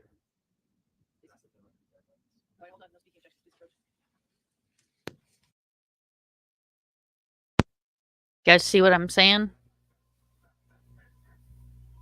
We've established the fact that Kayla lied to the grand jury. Hence her current situation. You told the grand jury that the last time you saw Harmony So was frustrating. November 30th, Yes. which was 3 days after your eviction, Yes. but that you stayed at Colonial Village, you have said, for about 2 weeks Yes. after eviction, right? Yes. And you told the grand jury that Bordello saw Harmony every day behind the Colonial Yes. for those 2 weeks, right? That was a slip up, right? No, because he did see her. Okay. For 2 weeks? He did see her a couple of times, yes. You said every day behind the Colonial? Not every day. Okay. For those 2 weeks, he saw her, right? Yes, For a couple of weeks, right? a couple of days. During those weeks, he did see her for a couple of days. Do you recall which days? No, I just know we were still in the car.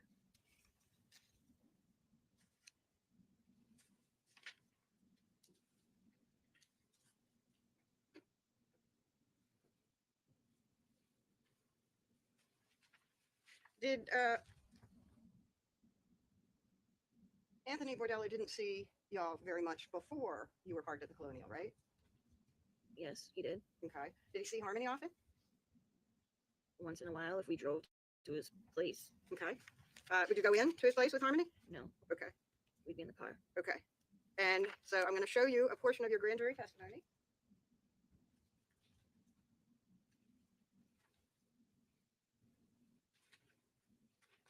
I'm going to ask you to read it to yourself, and then I'm going to ask you some questions about it, okay? Okay, Okay. And I will say that this starts after you're talking about the accidents that we talked about earlier today. okay. Now I'm going to show you a specific page, which is 45, and feel free to read anything that you want, but start at 45, going through until the subject changes, okay? Okay.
So, and I'm starting at page 45.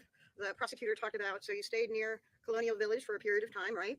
Yes, And he's talking about after eviction when you are staying in the car with the family behind Colonial Village, right? yes. And you say, yes, he asked if any.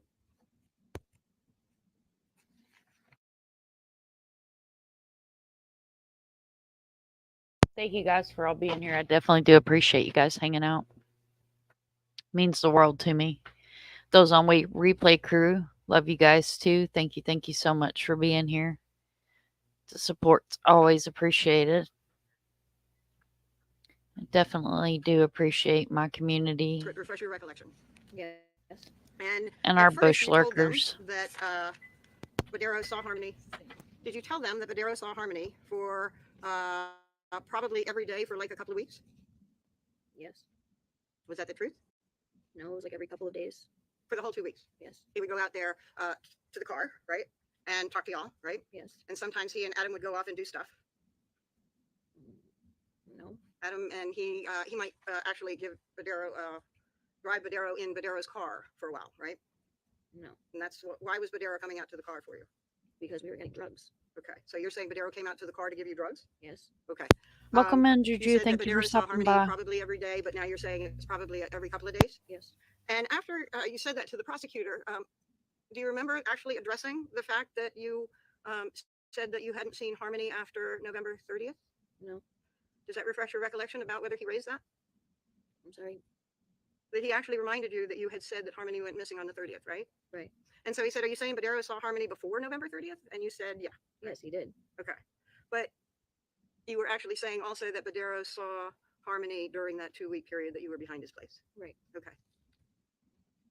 But you said that Harmony had disappeared, been gone, left. So that was sort of a slip saying that, right? No. You're talking about events after the 30th where Badero is seeing Harmony at a time that you're telling the grand jury that Harmony has gone off. Adam took her to her mother. After the 30th. He saw her before that. Okay. Okay. For 2 weeks after eviction, while you're staying at Colonial Village, he saw her during those 2 weeks. Is that right? Yes. So eviction would be November 27th, right? Yes. And for that 2-week period, that would take you just shy of December 8, 9. Yes. And so you are saying that Mr. Badero is seeing Harmony in December. Yes. That was a slip, right? No.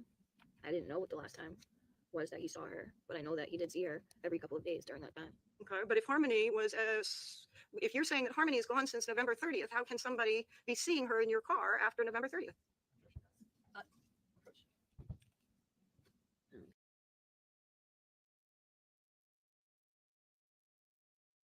Objection, argumentative. Put my 2 cents in. Argumentative. Arguing with the witness. Like I said, I tend to give defense lawyers shit. Thank you, Juju. I appreciate you being here. Thank you so much for being here. I appreciate you hanging out with us here. It's good seeing you popping up in chats again. I took a YouTube break myself. I took a couple months off due to some YouTube drama because I don't do well with drama at all. Not big on the community or any of the drama that comes along with some of the creators and whatnot. So took a bit of a break. That you got evicted on the 28th, 27th. Yes. And you told the grand jury that for 2 weeks from that eviction, you stayed at Colonial Village. Yes. But you told the grand jury that 3 days after that eviction, Adam took Harmony to his mother's. Yes. To her mother's. Yes. So that she was no longer in the car. Yes. But you also told the grand jury that Anthony Badero saw Harmony throughout that 2-week period, right? Right. Okay.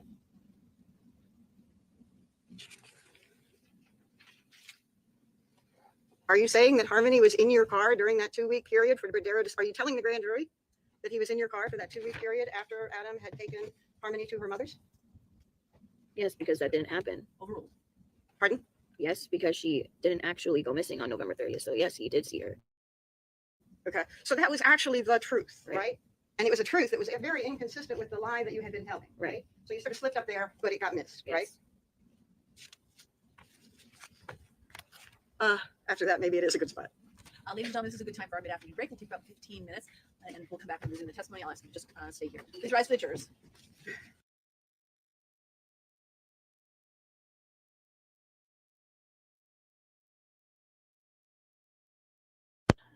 I think I was. So they're going to take a break. We're not going to watch through their break. We're going to pass through the break. I'm going to skip past it. But this is my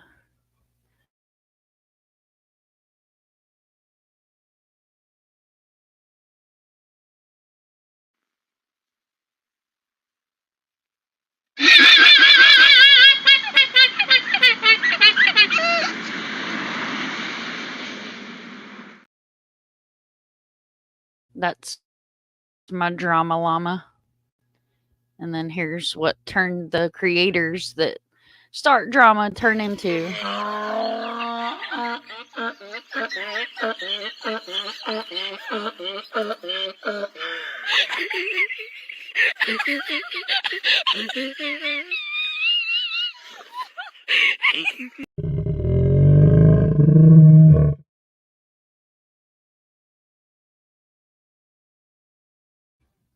In this chat, we don't do drama llamas or the trolls.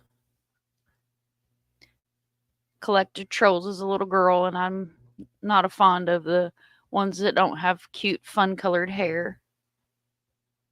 I'm going to skip through this, guys.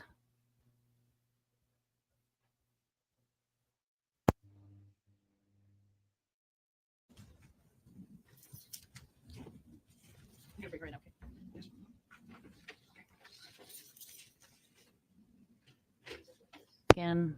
They're going to bring her back in. We're going to get back into cross-examination.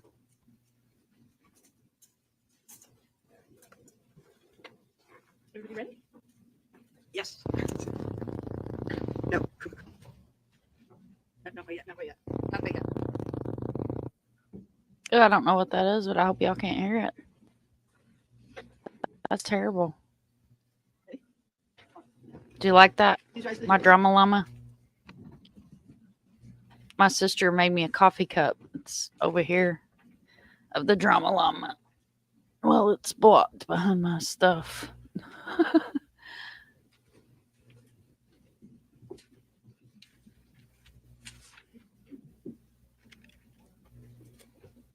Please be seated. Okay, we're going to resume cross. Thank you, Your Honor. At the grand jury, you were asked about those car accidents, remember? Yes. And you said that you were called two and that Harmony was in the car for one of them, but she wasn't in the car for the other, right? Yes. And that you couldn't remember why she wasn't in the car for the other, right? Right. And you thought that that was a November accident that she wasn't in the car for. Right. Is that the December accident that she wasn't in the car for? I don't remember. Okay. Do you remember that Tabitha Scott was in the November 29th accident, was in the car during that? Yes. Okay. So you thought it was November, but you're probably talking about the December accident where Harmony wasn't in the car? Yes. And do you remember on direct that the prosecutor asked you to look at the grand jury? Yes. I'm sorry, at this jury. Do you remember when he asked you here to look at this grand jury? Yes. And I said grand jury again. Oh, Sorry. sorry, yes. Go ahead. Sorry. Do you remember at the end of your direct testimony, the prosecutor asked you to look at this jury? Yes. And he asked you, did you kill Harmony? And you looked at this jury and you said no? Yes. Do you remember that the prosecutor at the grand jury asked you to look at the grand jurors? Yes. And he asked you to tell them what happened to Harmony and you said you didn't know? Yes. So looking at jurors while you're lying doesn't change the lie, right? Right. So Ooh, girl. Mm-mm-mm. you also told the grand jury that neither Adam nor anyone else asked you to lie about what happened to Harmony, right? Right. And that lie that you told the grand jury, you told them freely, right? Yes. And it was a lie that you and Adam came up with when you didn't want DCYF in taking your kids or blaming either of you or anything like that, right? Right. And that lie protected you and let the investigation focus on Adam. Yes.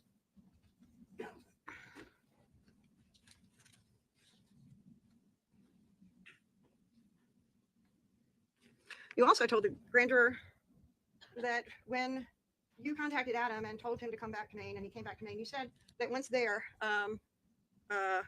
Adam said, tell them I brought her to her mother, right? Yes.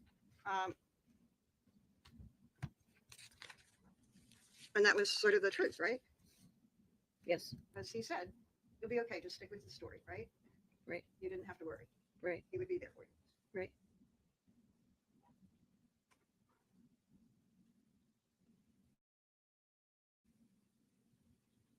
One of the, in the grand jury, unlike this jury, the individual jurors were allowed to ask you questions, right? Yes. And so you not only had a prosecutor asking you questions, you had individual grand jurors asking you questions, right? Yes. And you lied to them. Yes. You told them that you were actually feeling scared for Harmony at some point, right? I don't remember that. Okay. You still have that grand jury testimony there? Yes. And I'm going to point you to page 64 in the system to refresh your recollection. If you would check out, it's about halfway down the page that the conversation starts, but you can check before that to make sure, and on to the next page.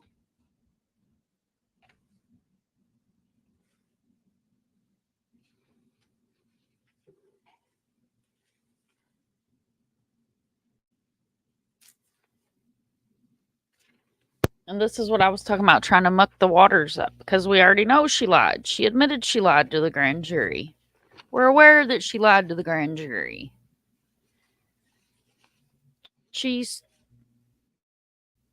I would hope that she's not sitting up here lying after already getting charges of perjury. So when you were talking about meeting up with Adam when he came back from Maine and he told you to tell them that he took Harmony to her mother, you were actually asked about the fact that the investigation is going on, right? Yes. And you told this jury that you had actually seen Crystal on the news talking about her missing daughter, right? I'm sorry, not at the grand jury today, to this jury.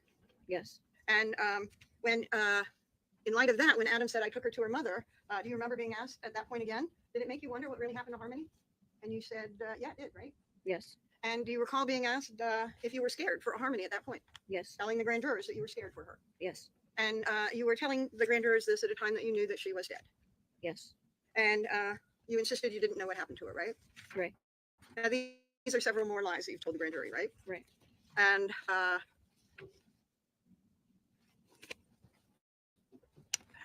you talked to this jury about Adam in the spring of 2020, accusing you of things and punching you. Yes. And you told the grand jury that he punched you 2 times, right? It was more than that. But Okay. yes, I did. And you told them that you left Adam because you saw abuse as a kid and you didn't want your kids surrounded by that stuff. Yes. And that's when you left Adam in March of 2021, right? Yes. But you actually left him also in April or in the spring of 2020 for a very short period of time, right? I don't remember that. You don't recall leaving with the kids for a couple of times in the spring of 2020? No. Okay. Because the spring in 2020 is when you started talking about the first time that Adam started thinking weird things were happening. Right? Yeah, but I didn't leave him. We still lived in the same. We just moved to the Union Street apartment building. Okay. And you didn't just leave for a bit and go to a friend's for a day or so? No. Okay. I remember I left for a couple of hours with the kids, but I went back to the house. I went back to the apartment. Okay. So one of the times that he was feeling like there were cameras and stuff, you just had to get away from him, right? He fell asleep, so I took the kids and left. Because he was acting. Yeah. Okay.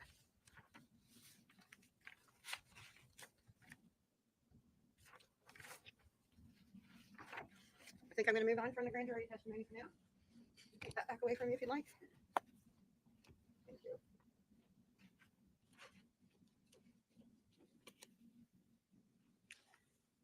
When the grand jury testimony was over, you were able to leave. Is that right? Yes. And you were still out in public on bail. Yes. And by the way, I was told that I did mess up again. Adam was arrested January 4 and you were arrested January 5. Is that right? Yes. Okay. Sorry. So you are out, but you have certain conditions that require that you, report to the police station? Yes. You have to report in person. How many times did you have to report? Every day. Every day you had to come to the police station so that they would know that you were around, right? Yes. And so you were doing that before the grand jury, right? Yes. And you're doing after the grand jury. Yes. And every day you're at the police station. And one day, and it was June 3rd, you come Yes. in for a reporting day, right? Yes. Or a reporting time, sorry. And you got arrested. Yes. And you kind of knew that that might happen because you knew that you had lied to the grand jury, right? Yes. And you got arrested for 2 charges of perjury before the grand jury, right? Yeah. It was about your shift at Dunkin' Donuts, Yes. and it was about the location of Dunkin' Donuts. Yes. And we talked about a whole lot more lies that you told the grand jury, right? Yes. And you didn't get arrested for any of those lies, right? Right. And probably talked about more than 20 lies that you told the grand jury, Yes. maybe more. Yes. And you got 2 charges for lying to the grand jury, right? Yes. Now, before testifying in front of the grand jury, you had some other prior convictions, right? Yes. One was for false information to a police officer, Yes. and one was for altering a prescription drug. Yes. And you got incarcerated on that one on a probation violation in 2013 Yes. and got out in 2014. Yes. And it was sometime after that that you and Adam got together. Yes. And you were together but got married in 2017. Yes. And you got married on Harmony's birthday. Yes. And that was intentional, right? It wasn't supposed to be on her birthday. Okay. We were getting married before our son was born, and he came 3 weeks early, and he ended up being born the day before Harmony's birthday. And we were planning a baby shower wedding that Sunday, and we ended up having the JP come to our house and marry us while I was in the middle of contractions, and then we had the baby. And that was, you did it during the shower because friends and loved ones had been there too. Yeah, that's what we were supposed to do, but we didn't get to. And when you went to the grand jury, you were also facing other felonies at the time, right? Yes. At the time, Yeah. that was confusing. On May 20th, when you went to the grand jury, you had some felonies that you had been charged with but had not been resolved. Yes. And 2 of them were for receiving stolen property. Yes. And one of them was a theft by deception. Yes. And although you got charged for them, they were dismissed as a part of the agreement that you reached with the state, right? And when you were out on bail on the 3rd, they held you Yes. and you got rebailed for those perjury convictions, right? Yes. So the day that you came in, they had to arrest you and book you, and you had to go to jail. And eventually, 3 or 4 days later, you were able to get out on bail. Yes. Same bail conditions as before. Yes. No changes. No. And you were supposed to be of good behavior, Yes. and you were supposed to be drug and alcohol free, Yes. and you got rearrested. You were supposed to remain arrest free too, right? Yes. And you got rearrested, right? Yes, because I missed court. Pardon? I missed court, so I got arrested. They found you and arrested you on a capias for missing court, but you also got charged with prescription drugs. Yes. And that case went away as well on the day of your plea to the perjury indictments, Yes. right?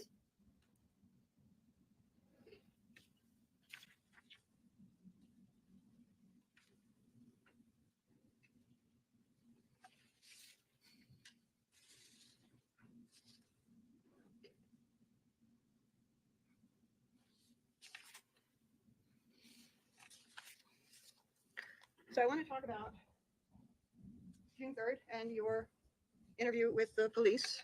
You certainly didn't know that day that you would be arrested when you walked in for your check-in, right? Right.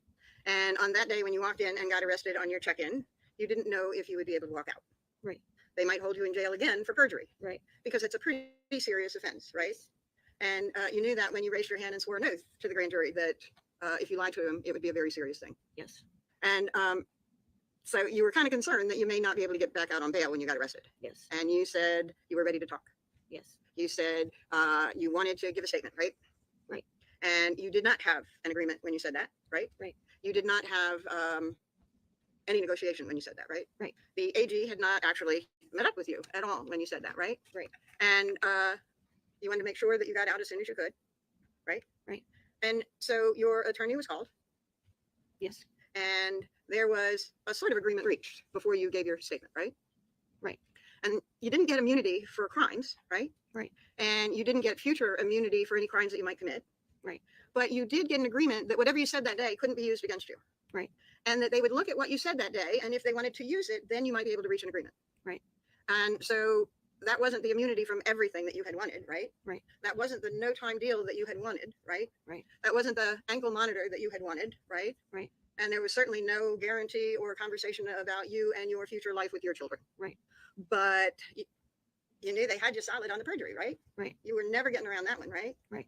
And so you decided that this would probably be the best that you could do to get as few consequences for your actions as possible. Yes. Are you okay? My head hurts. I'm like having a migraine. Do you need to stop? Maybe approach your honor.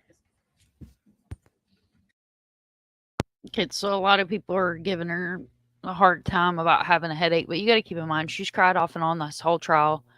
If you ever had a migraine, the bright lights in that courtroom are probably messing with her eyes as well. Having a migraine's no fun whatsoever. And again, I'm not saying poor pitiful Kayla by any means. I'm just saying that, it's very possible that she does have a hell of a headache. She just spent with the majority of the day in a courtroom getting drilled, and probably a lot's running through her head. She was the first line of defense for Harmony against Adam and failed her. Harmony, her children, herself. And again, I'm not defending Kayla by any means. Anybody that has followed my channel knows that I have my opinions that I'm trying real hard to keep to myself. Long day for everyone, and I would like to give the witness an opportunity to have a rest before we proceed. So what I'm going to do is we're going to stop for the day today. I know I had said to you that I thought we would go until 4, but I think it makes sense for us to stop for the day. So we're going to end now. You're going to come back at 8:45 on Monday morning. I cannot say to you strongly enough how important it is for you to avoid all media this weekend. Please avoid all media this weekend.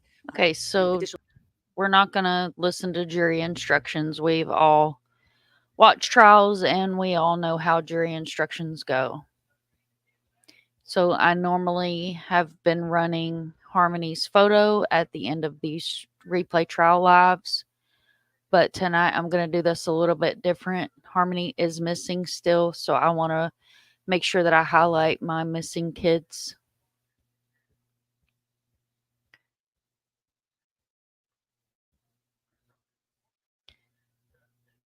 And tonight's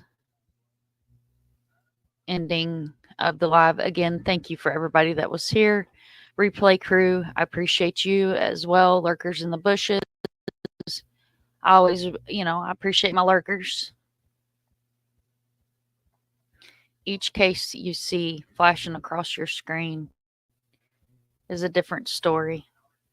None are one and the same. Sometimes we see similarities, but none are one and the same. I do want to share Harmony's beautiful face before we leave today, since she is the reason we're here. And again, guys, if you've been here the last couple of lives, this is my favorite edit that I did for Harmony. This was for an advocate on Twitter.